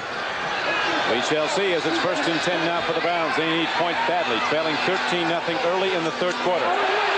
Big play by Rod Martin. He's made 3 of them now in this game. He had a sack, his tackle for a loss, and you recall the pass play he broke up and very nearly intercepted. Linebacker from Southern California.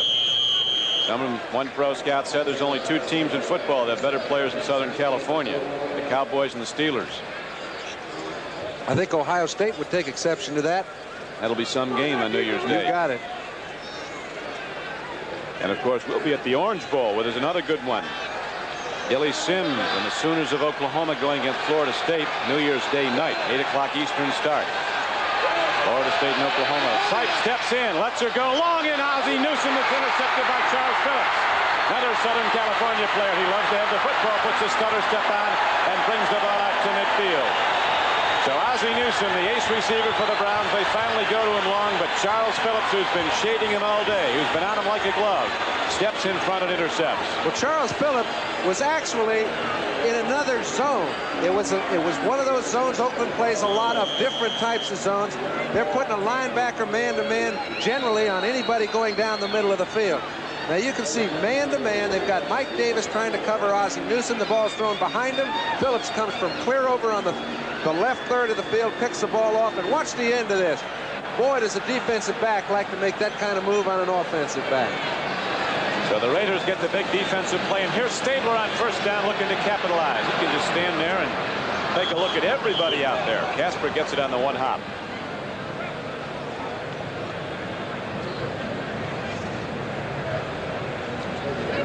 Bob Hope's Merry All-Star Christmas Special this Thursday night, 9 o'clock Eastern Time. I was with Bob yesterday, and it stars a lot of great people. Catherine Crosby will be on there, Angie Dickinson, Adam Rich will be on, Bonnie Franklin, the Rose Queen, and of course the 1979 College Football All-America team led by Heisman Trophy winner Charles White of USC and Billy Sims of Oklahoma. That's all this Thursday night at 9 o'clock Eastern Time. The Bob Hope Christmas Special, annually one of America's most popular television shows. On a 2nd down and 10 carry, the Raiders go to the run down to the 47-yard line.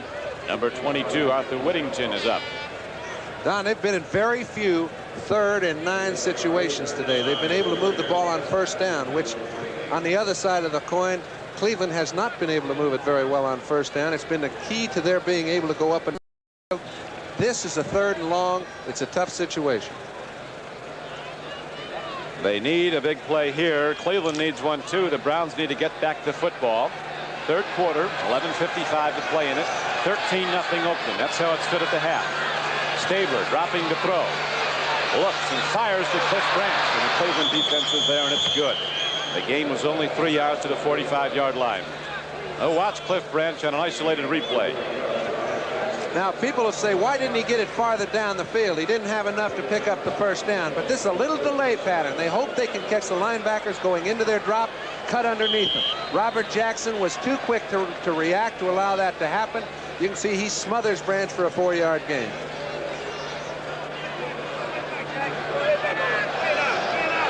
Punt number 1, Donnie. Yes, sir. Ray Guy is in there now. Having another big year booting the ball. He always does. Ray Guy averaging per punt 43 yards. The 42.9. He can hit that 9-iron shot way up and angles it out of bounds right about the 20. Great guy coming off the field, is a sensational athlete. He was a great defensive back in Mississippi State. All-American baseball player, drafted by the major leagues. He could play a lot of positions if they need be. Mom, we got a present for you. It's points. First down, they've lost yardage on 6 different occasions. They've got to make first down count. That's been a big factor. They've not gotten the play on first down. You need to set up your offense. This time they do. It's a foot race, and Pruitt's going to win it. Mike Pruitt is gone. They're gaining, but Mike Pruitt's into the end zone standing up. So he wins the Olympic sprint. A quick hitter. They broke the crust, and Mike Pruitt at 227 pounds goes 77 yards and outruns everybody on the football field. And we were discussing earlier the reason that Mike Pruitt has gained over 1,000 yards. Now Art's explaining how he did it, but the problem that Oakland has is that, number one, they've been in so many different defenses. You have to leave yourself vulnerable on occasion. It was a blitz defense. Once the back gets past the line of scrimmage, at the point of attack, he was gone. Once there was a hole right over between center and guard, no one was in a position to get him. That's the longest run of his professional career. Mike Pruitt. He had a 71-yarder for a touchdown back in '78 last year. Did that against Buffalo. Now the extra point is up and good, so all of a sudden the Browns are in the football game as we expected they would be. Let's watch it again. Mike Pruitt, the distance. Discussed earlier, Don, what happens at the point of attack? He found a hole. If that happens, only one mistake needs to take place. They're trying to get to Sipe on first down. They thought he'd throw the ball. Now these guys are running a futile foot race. Pruitt, 77 yards for a touchdown. That's about all you can ask of a man. 13-7, Oakland over Cleveland. He has just taken the ball the distance from scrimmage, 77 yards. Now the Browns lining up. What will this kickoff be? They're going to kick it high. Raiders looking for an onside kick. It's a 13-7 game, Oakland. Here comes Ira Matthews weaving and dancing, but the Browns hem him in, hold their lanes on kick coverage, and knock him down at the 28-yard line. So, John, it is a game indeed with 10:41 to play in the third quarter. Oakland with the football, but leading now by only 6. Well, I'll tell you, Oakland knows it better than anyone. Stabler knows this score could have been 24, 27-0 at halftime. They got out 13-0 lead. The other team has the feeling, you know, sometime during the course of the afternoon, things are going to come our way. It happened early in the third quarter, and this ball game's back in the half. Up for grabs. Here comes Stabler, setting his team down. Like Waylon Jennings with a football helmet on. Hands the ball off to Arthur Whittington, who hits to the 30 for a 2- or 3-yard gain. That'll pick up the Browns' defense, no doubt. Waylon Jennings pretty good at what he does, too. I guess. Mike Pruitt now has 6 100-yard rushing games this season. His best effort of the day, 173 yards. 6 in his career, 173 yards against Buffalo back in '78. He's had the other 5 this season. Jackson in the lineup. 2nd and 8. Stabler stands in, and again he has a lot of time. Goes high. Oh, it's so very nearly intercepted. Ron Bolton, 28, came over, had a play on the ball. It was off the fingertips of David Casper. It'll be 3rd down and 8 for Oakland. Tom Darden thought he might get a piece of that ball. When it's thrown in the middle, Darden gets a piece of a lot of them. They haven't thrown it in there very often for that reason. They've been fortunate going to the outsides. It's tightening down a little bit. Stabler has put the ball up in the game 18 times. He's hit 12 for 108 yards and 1 touchdown, the 39-yarder to Cliff Branch. For the season, Stabler has a 60% completion mark. 3rd down, and here's the rush. He stands in, he lets a rip, he hits his man, and Derek Ramsey hasn't. He's got a first down. He's down to the 40-yard line. On 3rd down and 8, Ramsey got downfield just where he had to go to the 40 of Oakland, made the reception, 10-yard gain, first down Raiders. Credit the offensive line with giving Stabler enough time. He wanted to go to Casper to come off his primary receiver and find Ramsey in the middle all along.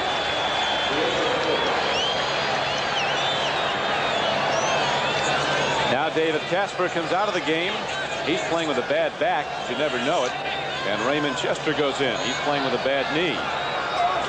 He comes in with 53 receptions. Raymond Chester set to the right. Here's a handoff. Van Egan runs the ball. Mickey Sims, the big middle guard. Number 78, a 275-pounder from South Carolina State. Makes the knockdown. So with no gain on the play, it'll be 2nd down and 10 for Oakland. Oakland went to their strength, what people have considered their strength for years, Shell and Upshaw over the left side. You can see Cleveland's defense has tightened up in the second half. On 2 first down occasions, the Raiders have tried to run the ball, have come up with nothing. 2nd down and 10. Oakland Raiders. They lead the game 13-7. Clock running. 8:40 to play in the 3rd quarter. Stabler standing in. Here's the rush. He gets it away, and he hits his man Raymond Chester, and he's going to be close to a 1st down. Clay Matthews was covering, but Chester going downfield, turns in at the 1st down marker, makes the grab. Chester now in his 10th year for Morgan State, a number 1 draft choice of Oakland. And you recall he went to the Baltimore Colts for a few years, back to Oakland. And that's what you call sucking it up. Everybody on the club knows he's got a bad leg.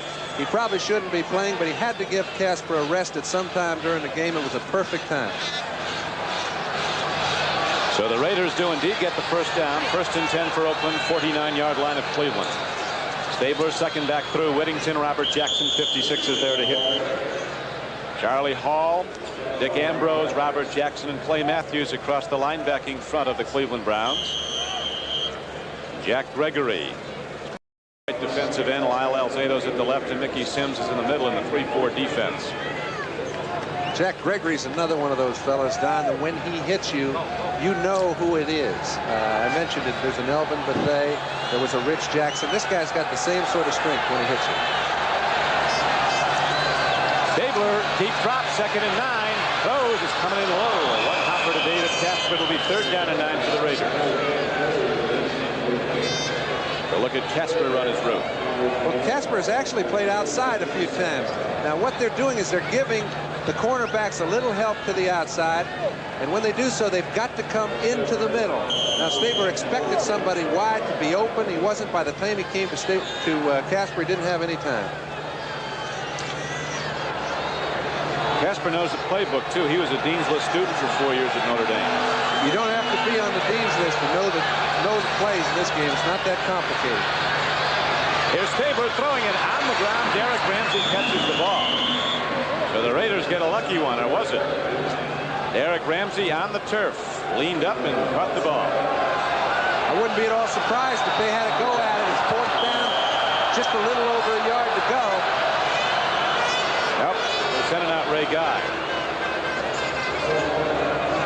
With the trick plays we've had in this league this year, you don't know. Yeah, that doesn't really mean much, does it? Seattle, they're liable to throw anything at you. Knuckleballs, onside kicks. They'll be coming here to Oakland next week. They're not going to be in the playoffs, the Seahawks, but they're going to decide some other teams that are going to be. Here is a line drive kick taken by Dino Hall inside his 10. Return right. Dino Hall gets upfield and gets to the 20, and the Browns go back on offense. 1st and 10.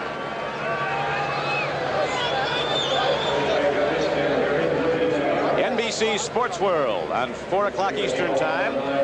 Salutes the champions of '79. We'll review the many magic moments with an exciting look at the year's major events, from Swan Super Bowl to Star Jewel Series and more. Don't miss Sports Year '79, a salute to the champions, Saturday, December 22nd on NBC's Sports World. It's 1st and 10 for the Cleveland Browns. The ball at the 20-yard line. Cleveland, you'll remember, scored on a 77-yard run. Last time they had it, and they're back in the game, trailing 13-7. Here comes through it again. The Raider defensive secondary was up playing the run. They were coming on blitzes, doing a lot of tricky things to throw sight off. When they had everybody up, though, the Cleveland Browns broke at the line of scrimmage. A great block by DeLeon, the center, and it was a touchdown run of 77 yards, and I think the Raiders are a little more cautious now. All you have to do is break one, and you get the other defense to start checking their hole card, and you don't feel as good about it once they beat you. 2nd down and 6 now for Cleveland. Temperature about 60 degrees. Perfect day. They'll have back for the money. Going to Mike Pruitt. He takes it out to the 25-yard line on a 2nd down and 6. He only got about a yard. It'll bring up 3rd and 5. Dave Browning, a second-year defensive end, 73 from the University of Washington, was on the stop for the Raiders. And the clock runs. Down to 5:47 before Pruitt went out of bounds. They criticized Mike Pruitt for fumbling, but the statistics show that he's fumbled only once every 53 carries in his career. Tony Dorsett of the Cowboys has fumbled once every 24 carries. Earl Campbell's fumbled once every 33 carries. Then you have Franco Harris. He fumbles once every 77 carries. Where'd you get all that? Gets a lot of yards on the other 76. Dropping the throw is Brian Sipe. Trying to make a living at this business, John. I checked all that out. And getting out of bounds is Brian Sipe. Looks like he's got a first down for Cleveland. If Brian checked it all out, that was a beautiful play. He waited to the last possible second to make a decision. He had to pick up 5 yards. He was able to do so.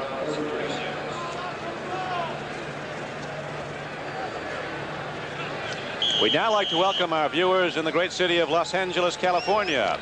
As here at Oakland, California, you see the Raiders in the lead 13-7. This is Don Criqui with John Brody. Oakland had a 13-0 lead at the half. The Browns just got the big play on their last possession.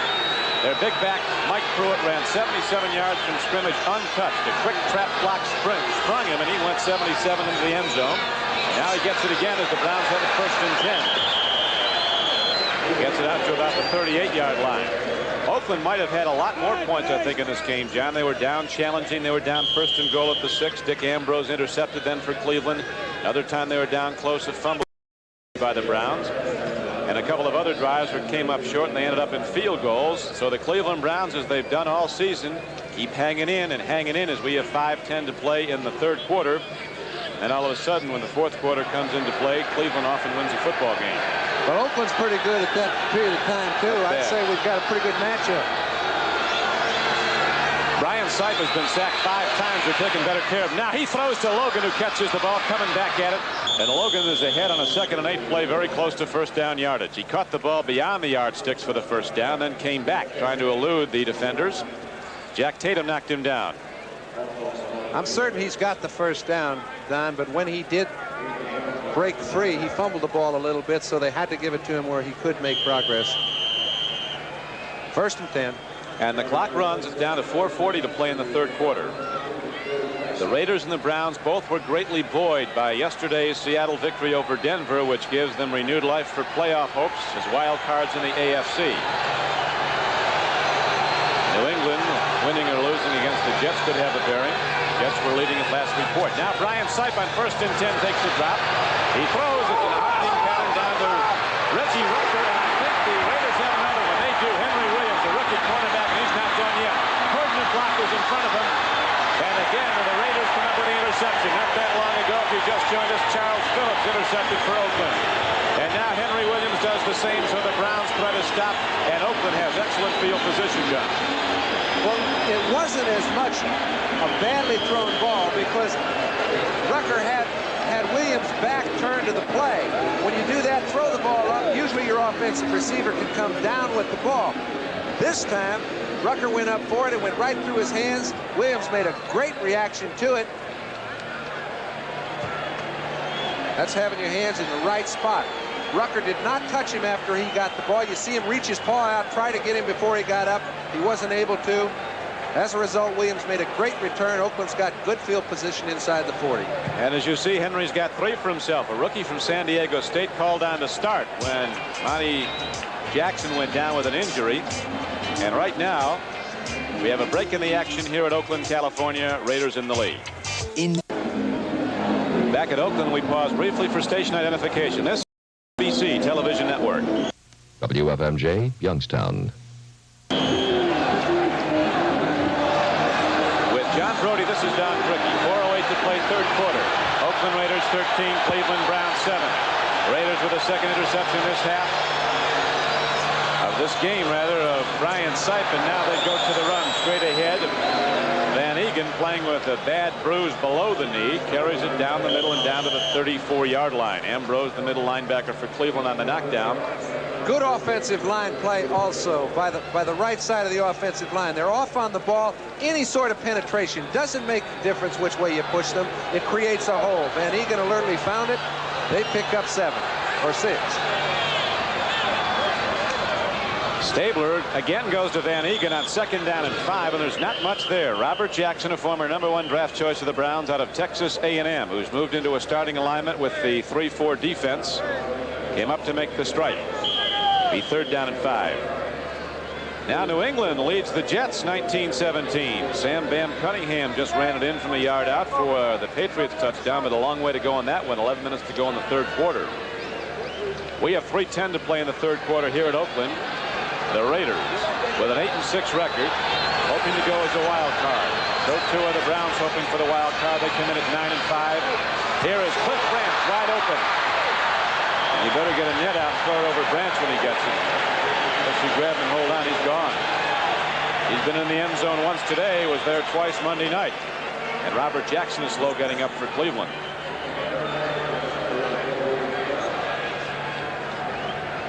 Branch having another big day with 4 receptions. Robert Jackson being attended to now with 2:45 on the game clock in the 3rd quarter.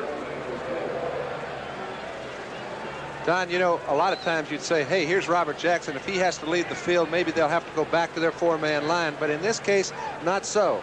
The strength of their team is in their linebacker positions. Remember, Gerald Irons, who used to play for the Raiders and very well, is the 5th linebacker for them. So they could stay in their 3-man line even if Jackson has to come out. It's Mike St. Clair, big guy from Grambling, number 74. It's come in. Cleveland using different defensive alignments up front. They go to the 4-man defensive front. 3 linebackers. Clay Matthews backing the line on the right side. Ambrose is in the middle. Charlie Hall on the left side. Arthur Whittington takes the ball right at the Cleveland Browns and runs it inside the 20. Now, throughout this game, we've seen this trend time and again with the Raiders driving down about this field position. Then something seems to go wrong, either an interception, a fumble, or else they're thrown back and end up kicking a field goal. They could very easily have an awful lot of points. Right now, they lead 13-7. And there's a strange stat. When Oakland has lost, they have turned the ball over a lot. When they have won, they've had very few turnovers. I mean, some days they'll go with none. Other days they'll go with 5 or 6. They do it with their offense. There's no question about that. When their offense is down, they're going to win. Here is Derek Ramsey taking the ball down to the 10-yard line on a 2nd and 5 play, and he has a 1st down. Gain of about 8. Clarence Scott and Robert Jackson knocked him down, but Derek Ramsey, one of 3 tight ends who plays for Oakland, makes the 1st down reception. Well, Kenny's using everybody. He's using his backs, all 3 of his wide receivers. He's even used Chester on one play that he came into the ball game. This is just a Derek Ramsey on a little delay pattern, pick up 5 or 6 yards, control pattern, 1st and 10. Raiders challenging. Arthur Whittington cuts inside. Sims, 275 pounds, number 78, throws him down. On a 1st and 10 carry, Arthur Whittington got only a yard. But the ball is down inside the Cleveland 10-yard line, and the 3rd quarter clock is running with a minute to play. Oakland 13, Cleveland 7. Tom Flores, in his 1st year as head coach of the Oakland Raiders, impassive. He doesn't get excited about the whole thing, at least not outwardly. You got that right. Stabler looks, pump fakes into the end zone. Van Egan went up for it. Quite a lot of balls this year. But that one he could not hold on to. Charlie Hall covering, but not that closely. Stops the clock with 38 seconds to play in the 3rd quarter. Kenny Snake Stabler comes into this game with 24 touchdown passes. He has 1 today for 25. 19 interceptions. Now the Raiders go to a 2 wide receiver formation. Rich Martini comes in along with Cliff Branch. They go primarily with 2 tight ends and a receiver. Their tight ends are just so good you have to have them in the lineup. Casper and Raymond Chester. On 3rd down, here's the throw from Stabler, and there is a full hit from Clay Matthews. Arthur Whittington caught it, but he's going to be down at about the 5-yard line, short of a 1st down. 4th down. Well, it's a good play by the defensive backs. When they forced Stabler to come off to Whittington, he has had 3 wide receivers running through the end zone. They were all well covered. He has to come out to Whittington, and Matthews makes a good play defensively to hold him to a field goal try. Now the Jets come back and take the lead, 24-19. That's the help that the Raiders need if they are going to do anything. That looks like a last at bat game, though. Keep changing the lead. Right now, we're going to take a break in the action as the Oakland Raiders, the third quarter coming to an end. They'll kick the field goal in the fourth. Hey, Les, what are you and Pam up to this afternoon? Oh, we're just sitting around by the pool. Jessica, darling, I just saw the most Later on, why don't you guys come over? When the people in Long Beach, California make phone calls. Back at Oakland, California, this is Don Criqui with John Brody. The Raiders are leading the game 13-7. They're getting set for a 22-yard field goal attempt, but Ken Stabler's had a great day at quarterback for them. Apparently, John hit his hand, his throwing hand on somebody's helmet or face mask he's being attended to. The problem is they're putting that spray on there, but if that takes the feel out of his hand, he wouldn't be effective playing anyway, and his problem would be squeezing the ball. If you can't squeeze it, you're helpless. Plunkett is warming up. Stabler's awful tough, but this may be beyond his control. Here's Breach with the field goal attempt. He's up and good, so that extends the Oakland Raider lead to 16-7, an important field goal, as the Browns were within go-ahead distance if they were able to score and score an extra point before that field goal. So the Oakland Raiders open up a 16-7 lead, as we'll see what shape Kenny Stabler is in. They spread that hurt no more on, but you were pointing out, John, and know so well, unless you can grip the ball hard, you're not going to do it. Yeah, I mean, what you don't want is you don't want to have your hand numb. That's the way it gets rid of the pain. I mean, it freezes it, and you don't have any pain, but you don't have any feel. And you must have that feel. You got to have it. NFL football coming up next weekend. Saturday, it's a special edition of NFL 79, followed by the Jets and the Miami Dolphins. Then on the final season Sunday, there's exciting regional coverage, including the Browns and the Bengals battle. Buffalo goes against the Steelers at Pittsburgh. The Seahawks against the Raiders right here in Oakland. And then, of course, as you see the other game, that's a 4 o'clock start Eastern Time. Seattle at Oakland should be a good one, so check the local listings for the game in your area. Next Sunday on NBC. Dino Hall and Randy Rich are back deep now. Here's a good kickoff. Jim Breach gets it down the deepest he has in this game. Dino Hall's not big, but he'll put his nose right in there, and he gets ahead across the 35-yard line, but there are 2 penalty markers down on the return. 99% of the time, the call will go against the return team.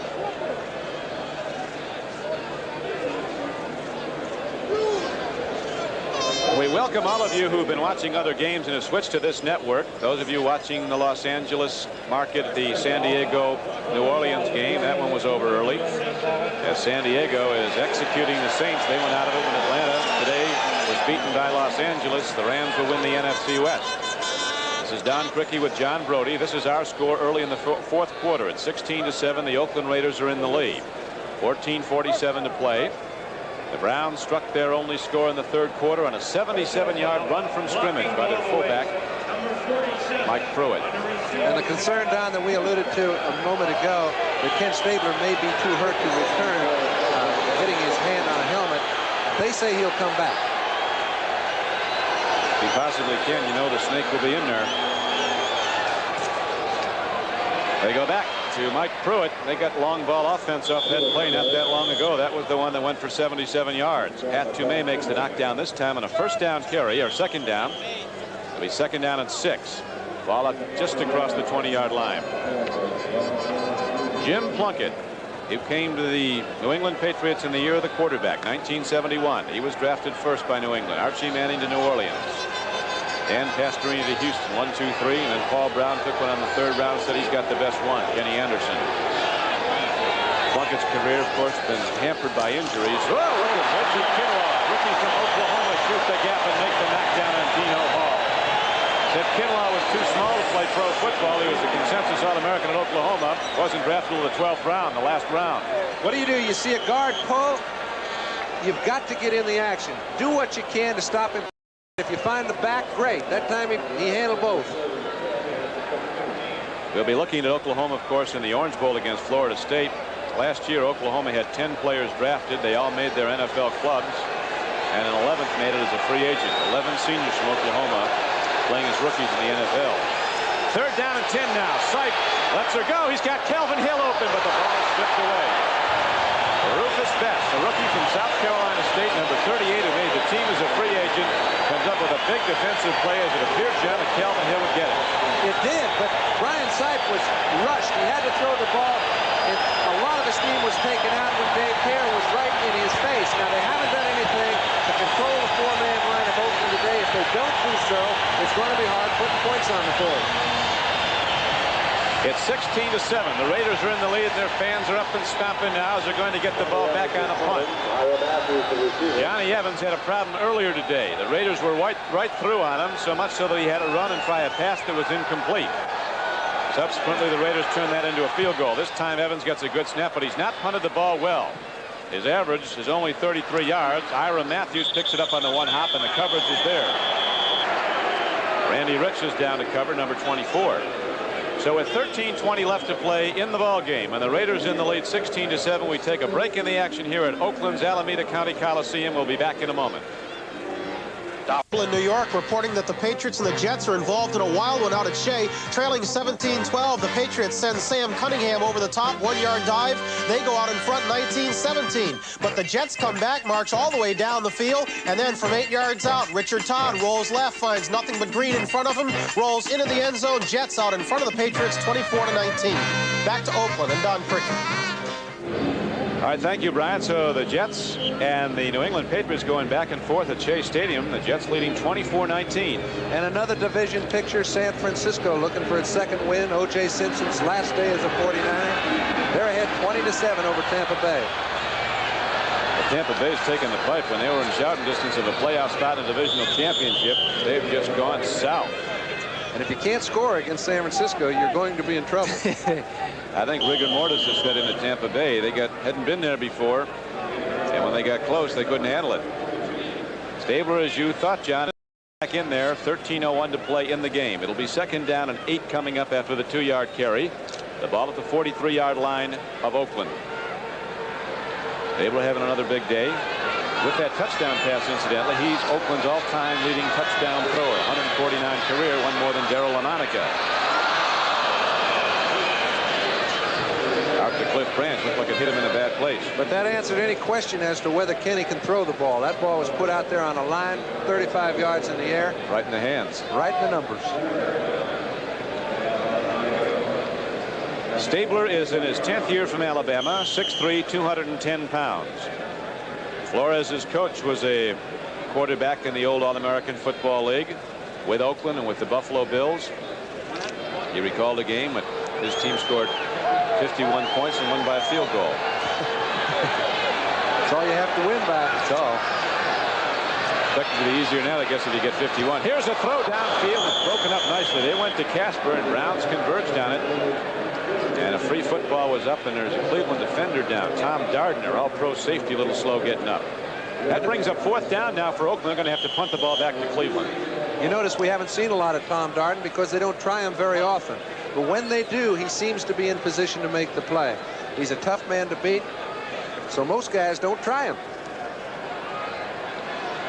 Ray Guy has been angling for the sidelines in a lot of his punts. That's why the short yard per punt average today, he's second best in the league right now. The best is Drupp at Kansas City. Hitting it out of sight. Here is Guy hitting the ball. Oh, man.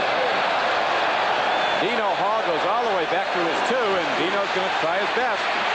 No room there. Let's go the other way. Not much there either. Dino Hall does well to get it to the 12. As Guy put a charge into the ball. Remember the year they were looking for the helium-filled football here? 56-yard punt, a 10-yard return by Ray Guy, and a break in the action at Oakland with the Raiders still in the lead, 16-7 in the 4th quarter. We'll be back in a moment. Winners tell jokes and losers stay deal, and John Madden sitting back enjoying it all here in Oakland after 10 great seasons as head coach of the Raiders. Every one a winning season. The 77 Super Bowl championship ring on his finger. Said he really got an idea. It might be time to do something else when his wife told him his son Mike was going to take his driving test the next day. He said, "What do you mean driving test? He's not old enough to drive." Yes, he is. He found out. John said, "I thought he was still about 10. Sight throws. Dave Logan catches, and Logan turns upfield. He's going to be close to a Cleveland first down on a first down pitch. Lester Hayes held down and rode him down. 10-yard gain.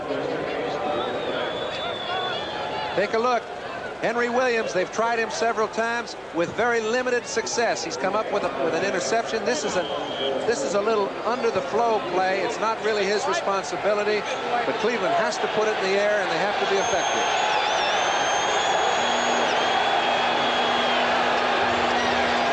First First and 10 for the Browns. Sipe stands in. He throws and completes again, this time to his fullback. And Mike Pruitt takes it out across the 30 to the 32. On a first and 10 carry, he got 8. So it'll be 2nd and 2. Villapiano made the knockdown on the play. Pruitt 2 receptions for the day. His big play, though, is that quick hitter from scrimmage, 77 yards and a third-quarter touchdown. The Browns' only point so far as they trail 16-7. The game clock is down to 11:20 to play.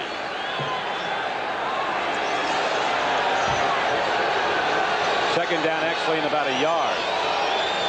Ozzie Newsome has not caught a ball today for the Browns. They're 50 catch man so far this season. Sipe throws. Ball is taken down and lost by Dave Logan. It'll be 30 yards.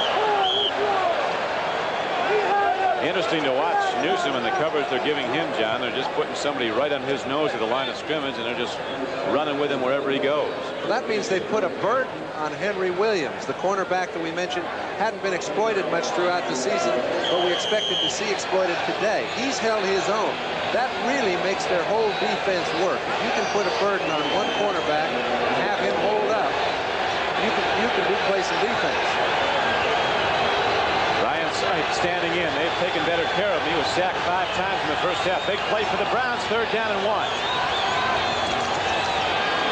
And Pruitt gets the yard and some more as he drives it out from the 32-yard line to the 35. So Cleveland keeps its drive going.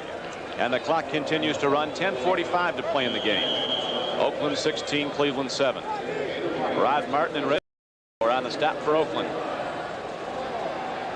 Yards rushing this season. Reggie Rucker goes out wide to the left. Logan, a big lanky receiver who played basketball at Colorado, was a Major League Baseball prospect, is wide to the right. They're looking at Newsome, and Ozzie gets the first ball thrown to him and does it as he did so often all season long. One-handed, up in the air and down with the football. Gives you a pretty good indication as to why they're double covering him all day long. I mean, that ball was not a well-thrown ball. It looked like it was going for a certain incompletion. Mike Davis has been doing a fine job. He gave him just a little bit of room that time. He came down with a reception, picked up a first down. Big play. They go to Ozzie Newsome from Muscle Shoals, Alabama. The man that Bear Bryant said the best pass catcher we've ever had at Alabama. You can talk about Hudson or all of them. I tell you, either the hands are getting bigger or the ball is getting smaller. I don't know which. A lot of guys are catching with one hand, though. First and 10. Sipe deep drop. He has a problem. Swings it out. Ozzie Newsome has. He can go with the ball. Newsome spins ahead and did not get back to the line of scrimmage. Mike Davis held on and knocked him down, so it would have been almost better incomplete. First downs an even number, 16 apiece. Bottom line is the thing, though, and that's 16-7 Oakland with 9:10 to play. Both these quarterbacks very cool in the last 10 minutes of the game. You won't catch either one of them making bad mistakes that cost their team time or yardage. Throughout the season, Cleveland has been a fourth-quarter team. That's where they play their best football. They come up with a big play. Sipe takes a drop on 2nd down and 12. He runs out of trouble. He stands in. He swings it out. There's a man there. Mike Pruitt catches a ball for a first down at the 28-yard line. Talk about poise under pressure. Sipe stands and lofts it up. That's exactly what you're talking about. His primary receivers were covered. He's still getting a good pass rush. Matusik forces the play. Pear forces the play. He gets out from underneath. He puts the ball up to Mike Pruitt, who is covered only by Monty Johnson. You can't expect the middle linebacker to cover a back all over the field. Let's take a look at why he went to him. Here's Henry Williams trying to handle Dave Logan all over the field. At this time, for his life. He doesn't even see Logan. It was Ernest Hemingway who defined courage is poised under pressure. Brian Sipe demonstrating that now. Throws another strike. This time he swings it out to big Calvin Hill. The fullback from Yale who swings out. He's caught some today playing with a painful knee. He's been in and out of the lineup, did not start. Cleo Miller was a starting runner along with Mike Pruitt. This is a good indication of what's been happening all day long. Sipe didn't even have time to get down to his primary receivers. He likes to throw it to his outside players. The pass rush made him take what they gave him. Just a little bitty 3-yard play to the back. Cleveland getting down close. 7:56 to play. The clock stopped on the out-of-bounds carry after the reception. 16-7 Oakland, but the Browns starting to mount a challenge. 2nd down and 6. Sight goes to the draw, and here's Pruitt heading for the end zone again. And Mike Pruitt takes it down to the 1-yard line. But there's a penalty marker at the line of scrimmage. But I think it's Dave Pear who jumped a little bit early. It could have been caused by an offensive lineman, but I didn't see any offensive lineman move. John, you got Pear. the good eyes. You got it. Well, so often, I mean, he's already created a hole by moving a little bit early. He shows the offensive lineman which way he's going, makes the block very easy. Pruitt takes advantage, and they've got it 1st and goal. 74, defense, refuse, 1st down. Well, we're going to head down the stretch with another good one. The Cleveland Browns usually give it to you that way. The Oakland Raiders leading 16-7. They dig in on defense. 10 men come up on the defensive front. The Browns with the power back line just behind sight. Mike Pruitt. He gets the handoff. He cracks. He hits. Did he break the plane? He did not. Nothing in there yet. So it'll be 2nd and goal from inside the 1-yard line. And here comes Calvin Hill with a play. Nose of the football almost at the goal line. Pretty tough going downstairs, but when Calvin Hill comes in the game, if they hand it to him, you can bet he's going up over the top. That's no picnic either. That's a very good point. Calvin Hill, when he was in high school in New York City, I didn't see it, but a lot of people claim they did, touched the top of a backboard. I'm not talking about the rim, I'm talking the top of the backboard. That's what kind of a skier he was. He might be going over the top now. Calvin Hill, no, they go to Pruitt. He goes up high. Didn't get there again. The Oakland Raiders hold.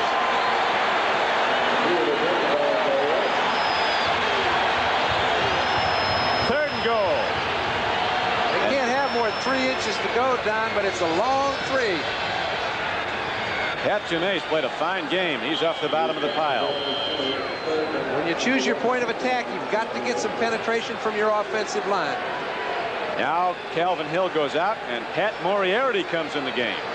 You can see the Raiders won at the point of attack. 3rd down and goal for the Cleveland Browns. 6:58 to play in the game. Oakland 16, Cleveland 7. Sipes the quarterback. Willis Adams goes in motion. Handoff. Touchdown, Cleveland. If at first you don't succeed and the Browns go to the same play, 1, 2, 3, and finally they get it in. They needed 3 inches. If they got 4, I'll put in with you. But they got enough. They got a few inches, that's right. But it was 6 points worth. And now a big extra point coming up as it's a 16-13 game. And the Browns hit the extra point. A field goal could win it for them, but these Raiders aren't done yet either. And Stabler, here, let's watch the touchdown run. Good offensive line play. The left side of the offensive line moved them just enough. Pruitt took advantage of it, got them back in the ball game. This extra point could pull them to within 2. Pruitt with 10 touchdowns this year, 8 rushing, 2 today, and he's caught 2 for touchdowns earlier in the season. Cockcroft, who doesn't miss many, didn't miss that one, and it's now a 16-14 game with 6:50 left to play. So there's a break in the action. We've got a good one when we come back. 6:50 to play, and the Raiders let the Browns get back in it. I know what that is. I do indeed. My pal Burley Mack from Beulah is in the Cleveland audience. 6:50 to play in the game. 16-14. 2-point lead for the Oakland Raiders. And now the Cleveland Browns teed up and are ready to kick it off. Arthur Whittington is back deep. Cleveland, the come from behind team, always keeps it interesting. And Arthur Whittington's the only one that is back deep. They expect an onside kick. I don't think they'll get one. Well, I don't either. I don't see the wisdom of that. Well, they've got everybody over on the left side, so they'll probably try and kick it high and get good coverage. That's just what Cockcroft does. Sends a spinner down to Whittington at the 15. He tries to outrun the coverage, coming back, and Willis Adams, the rookie from Houston, the #1 draft choice, comes down and makes the play at the 17-yard line. So Oakland starts off inside its own 20 with plenty of time remaining, 6:43 to play. All right, Niners, did you see that, boy? I see it. They haven't had many. I thought they were in the Billy Sims Bowl, but they're out there playing it out. We get to yell when we get them, though. How about Tampa Bay? The rigor mortis has set in, those boys. Coach McKay stopped the one-liners. First First and 10. Here's a handoff. Whittington dancing, gets across the 20 to the 21. We're going to run down all the scores from around the league on this 15th weekend of play as teams close in on the playoffs. Right now, the Raiders holding to a 2-point lead, 16-14 with 6:26 left to play. Here is the Miami Dolphins winning 28-10 over Detroit. Miami a victory away from winning the AFC East. The Rams with a big victory today. They win the NFC West, beating Atlanta 34-13. Washington comes from behind on Theismann's passes to beat Cincinnati 28-14. St. Louis beats the Giants 29-20. We'll have more. Stabler on second down and 7 throws, and the ball is caught by Dave Casper for a first down. Casper having another all-pro day. Gets the ball out to the 40-yard line. That's a 19-yard gain. Stabler puts his best against their best. Darden just missed the ball. Casper goes in with a big gain and a first down. 5 receptions, 49 yards for David Casper. The Bears stay in the running in the NFC Central. They beat Green Bay 15-14. Kansas City coming down the stretch pretty strong. Wins at Baltimore. Minnesota beats Buffalo. San Diego. They're pretty strong too. They are. It was over Monday night, I think, for the Saints. Oakland did it to them. 5:20 to go now. The Raiders trying to run the clock down. It runs to 5:18 and moving. They have the ball out to the 43-yard line on a 1st and 10 carry. Lyle Alzado makes the stop. For Whittington. The Raiders will do anything they can to score, but they would like to take as much time as they can because they know Cleveland's habits. How many touchdowns have they scored in the last 5 minutes of a ball game? We're just under 5 minutes now. When the Raiders have it, no one can score. Beating Oakland at Alameda County Coliseum is one of the tougher things in the league to do. Here's Stabler on second down and 6. Throws a strike and Cliff Branch hangs on. He paid the price. Oliver Davis hit him hard in the small of the back. Knocked him down at the 46-yard line. 14-yard gain, and the Raiders move on with a first down. And his offensive line continues to give him excellent vision. You notice that time Gene Upshaw just cut down Jack Gregory, allowed him to see well over the middle and complete the pass. So Stabler delivers a big pass, and now Cliff Branch having another big day with 5 receptions brings the Raiders down to the Cleveland 43-yard line. And the clock runs 4:08 to go. They go to the fullback. Mark Van Eegen takes it to the 40. Clay Matthews stopped him on a first down carry. It'll be second down and 8. Browns need to get the ball back, but Stabler, so good when the pressure's on. Keeps taking the Raiders further and further into the Cleveland area. It's the first time in the second half that they have really won at the line of scrimmage or moved the ball. You see the game clock winding down. That's in the 4th quarter. 3:35 left to play in the game. Oakland leading by 2 points, 16-14. Here's Stabler on second and 6. Swings it out. Van Eegen catches, and he's ahead very close to a first down. Van Eegen had to get to the 33. Ambrose knocked him down right about there. Don, and that little move made such a big difference, because even if it is 3rd and a foot, that's okay. But that last little move he made, rather than make it 3rd and 3, which is really a very difficult rushing down, but an easy and usually a throwing down, created the situation. Look at this. He gets away from Clay Matthews, picks up an extra 3 yards, puts him within a foot of a first down. 3rd down and inches.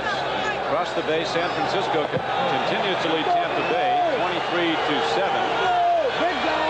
3rd down and inches. They go to the run. Here is Booker Russell, a 245-pound fullback, and he is there. Booker Russell takes it inside the 30, and the Raiders drive out. Aaron Scott knocked him down. Bowl games are coming up on NBC. Some great ones starting Christmas Day when the Pitt Panthers, ranked in the top 10, go against the Wildcats of Arizona in the Fiesta Bowl. And then New Year's Day, the game of the day, the game of this season perhaps. Heisman Charles White leads the 2nd-ranked Trojans against the #1 Buckeyes in a game that could decide the national championship. Probably will. Then the undefeated Seminoles of Florida State go against Billy Sims and the Sooners of Oklahoma in the Orange Bowl New Year's Day night. Swing pass to Arthur Whittington, first down carry. He got ahead for a couple of yards and was crashed down to the 26-yard line. Easy to complete, keeps the clock running, and picks up a few yards. We mentioned earlier, Sipe nor Stabler will waste any time that shouldn't be. and both of them have done an excellent job within the last 10 minutes. Stabler in no way wants to give Sipe a chance with that ball and any time left. Cleveland Browns just called a timeout. They have 2 left, and so we have a break in the action. 2:15 to play in the game, and we'll be back at Oakland in a moment. With John Brody, this is Don Criqui back at Oakland. We're coming down the stretch. 2:15 to play in the game. The Raiders have the ball and a 2-point lead over Cleveland, 16-14. Second down and 8 coming up for Oakland at the 26-yard line of Browns. Stabler at quarterback, setting his team down, takes the drop. They give him time again. All he needs, swings it out to Van Egan. But the Brown linebackers have it in. Charlie Hall with the knockdown. Stabler's really got room to work, doesn't he, John? He's got room to work. He's trying to utilize as much of the time as he can. They're down at the 2-minute warning. He's throwing safe passes, but he wants badly to get in a position to pick up 7. 3 points gives Cleveland a chance to get back in the ball game. And we'll be back with the last 2 minutes of the game after this.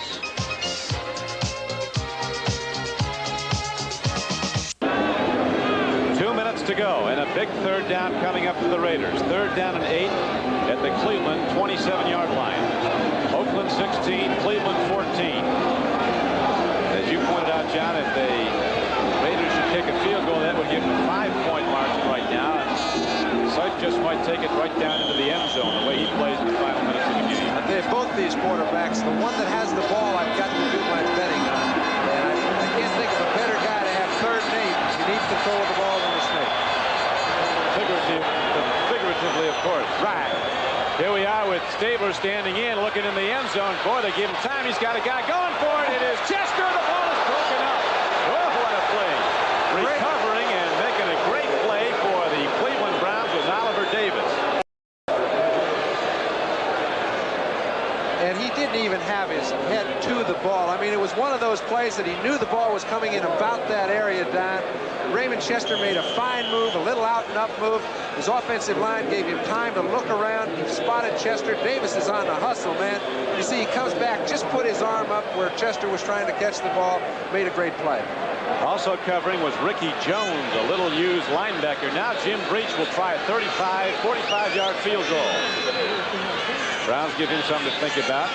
Breach hits it. Oh, well played by Jim Breach. Jim Breach is only 5'7", but he hits a big field goal. And that takes the Browns out of field goal range to win this game. Now they must score a touchdown, and there's 1:48 left on the clock with Oakland kicking off. So we'll be back at Oakland, and the Browns will get back the ball trailing 19-14 with 1:48 to play. Minute and 48 seconds of this game. Jim Breach going to kick it off after he hit a 45-yard field goal to give Oakland a 19-14 lead. Dino Hall at the 3, 10, 15, blockers 20, and gets out to the 23-yard line. The clock stopped with 1:43 to go. The Browns go on offense, trailing by 5, first and 10. John Huddleston and Mike Davis came down to make the tackle for the Oakland Raiders. While we have a moment, we'd like to thank our crew in the booth: Bill Breslin, Len Shapiro, Don Lahan, and Joe Costanza. And also our producer for NBC Today, Larry Cirillo, and our director, Harry Coyle, our entire NBC crew, but we're not done yet. We got a lot of action left. We won't have a tie, but a lot of action. Reggie Rucker comes wide to the right. On the left flank, Dave Logan. Setbacks, Mike Pruitt, Calvin Hill. They both swing out.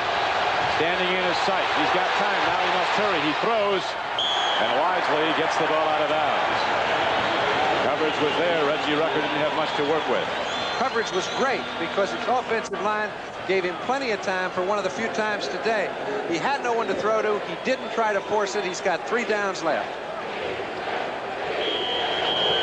Second down and 10 coming up for the Cleveland Browns. The ball at their 24-yard line. They must take it into the end zone. And if they do, they could win this game as they're down by 19-14. 97 seconds left. But 7 to go. Again, Logan left. Rucker right. Tight end is Newsom has caught only one all day. Cleveland's leading receiver. He's open over the middle.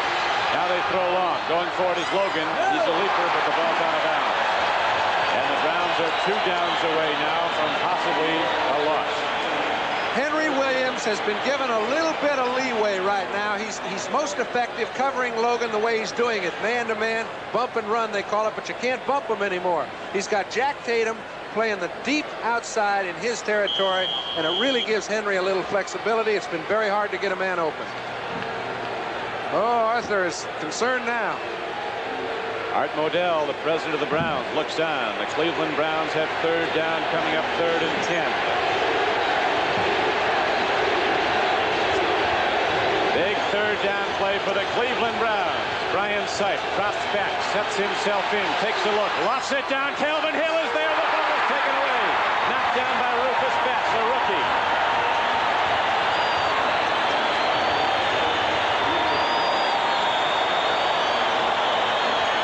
They are up and cheering here in Oakland as the Raiders have stopped the Cleveland Browns on 3 straight downs, and now Cleveland could very well be 1 down away from a defeat that could take them out of the playoff picture. This is Don Criqui with John Brody.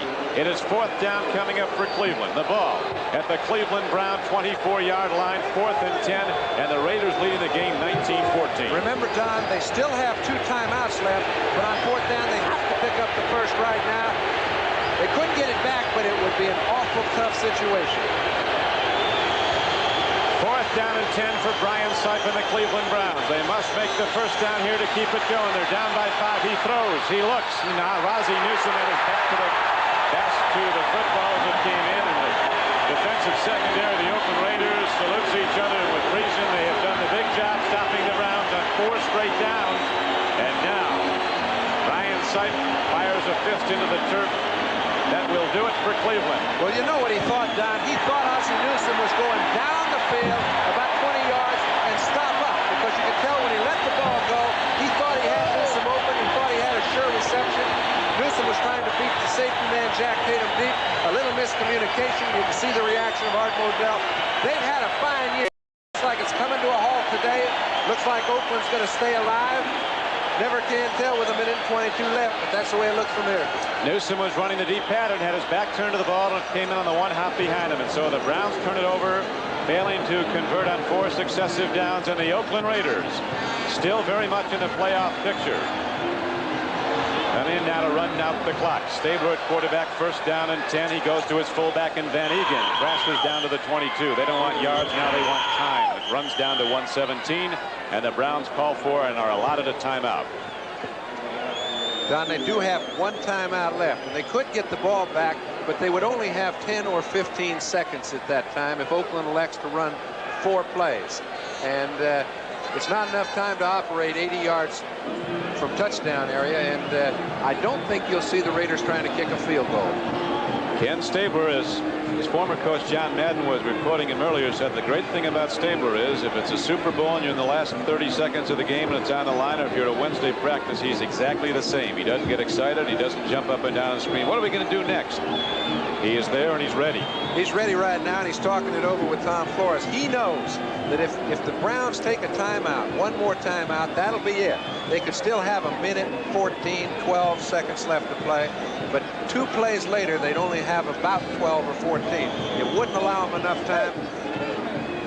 I'm sure that's what he's explained to Flores. Not that he needed to. I mean, that was the area of discussion. Well, they have 2nd down and 8 coming up, 1:17 left to play in the game. Both these teams greatly buoyed by yesterday's development at Seattle. The Seahawks upsetting the Denver Broncos. And now Oakland could be closing in on a playoff spot with a victory here today. Although this will not make it official. They go to the run. Carrying the ball is Derek Jensen. Another fullback takes it inside the 20 on 2nd and 8. Ambrose and Jackson were on the stop, and so right now the Raiders are 1:12 away from a very big victory. We have a break in the action here at Oakland, California. We'll be back with the conclusion after this. The run and took it straight ahead. Arthur Whittington carried. He got it down to the 15-yard line. He didn't get a first down. It'll bring up 4th down and 1, and the clock runs down to 55. And we discussed it earlier. Stabler says, hey, we don't want a field goal. It's the only way we can get beat. If they block it, they could get themselves in position to go on and make a touchdown. He feels that they'll be so hampered for time by the time they get it back, and I'm sure their offense is over there. They've already created 2 or 3 plays that they can get out and get with fast, but I don't think it's enough time.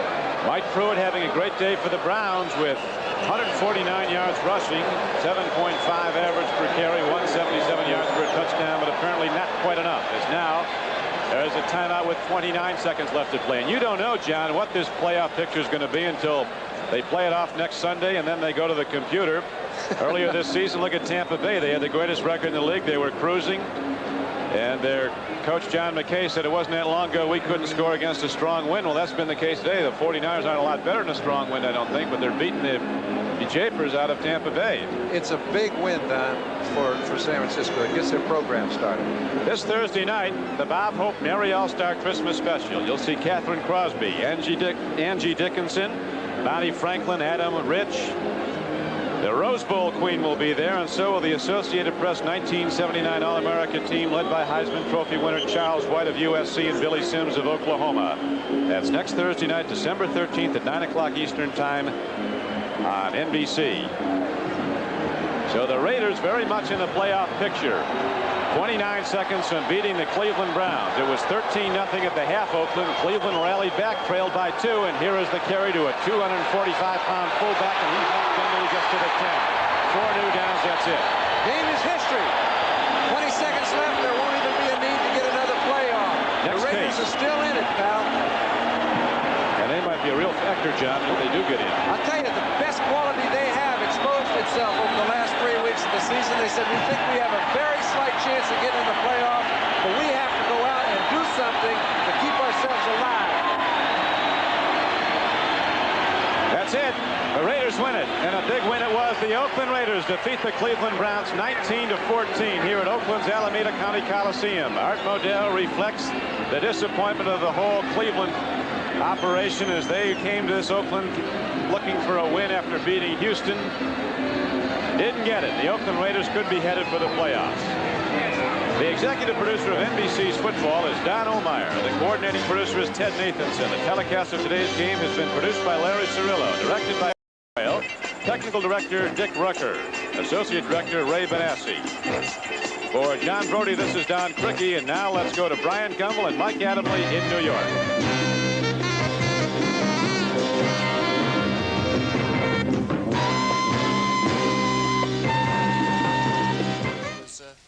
Okay, Mike, I think this final is vindication of Kenny Stabler's season. Maligned all last year, he's got the Raiders on the verge of a playoff berth. Indeed, they've come back very, very well. And the fact that the Browns lost is really a shame because we've tipped our hat all year long to one Brian Sipe and the Cleveland Browns. There isn't a lot of emotion in this game sometimes when you do what we do, but I think we certainly feel it for the Browns. They have not cheated one fan who's seen them play. They've given their money's worth every time out. We're going to step aside and we'll come back with more after this word from Budweiser.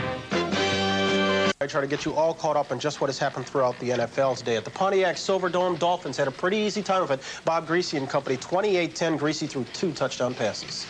Washington sets the stage where the Rams beat the Atlanta Falcons 34-13. They're in now.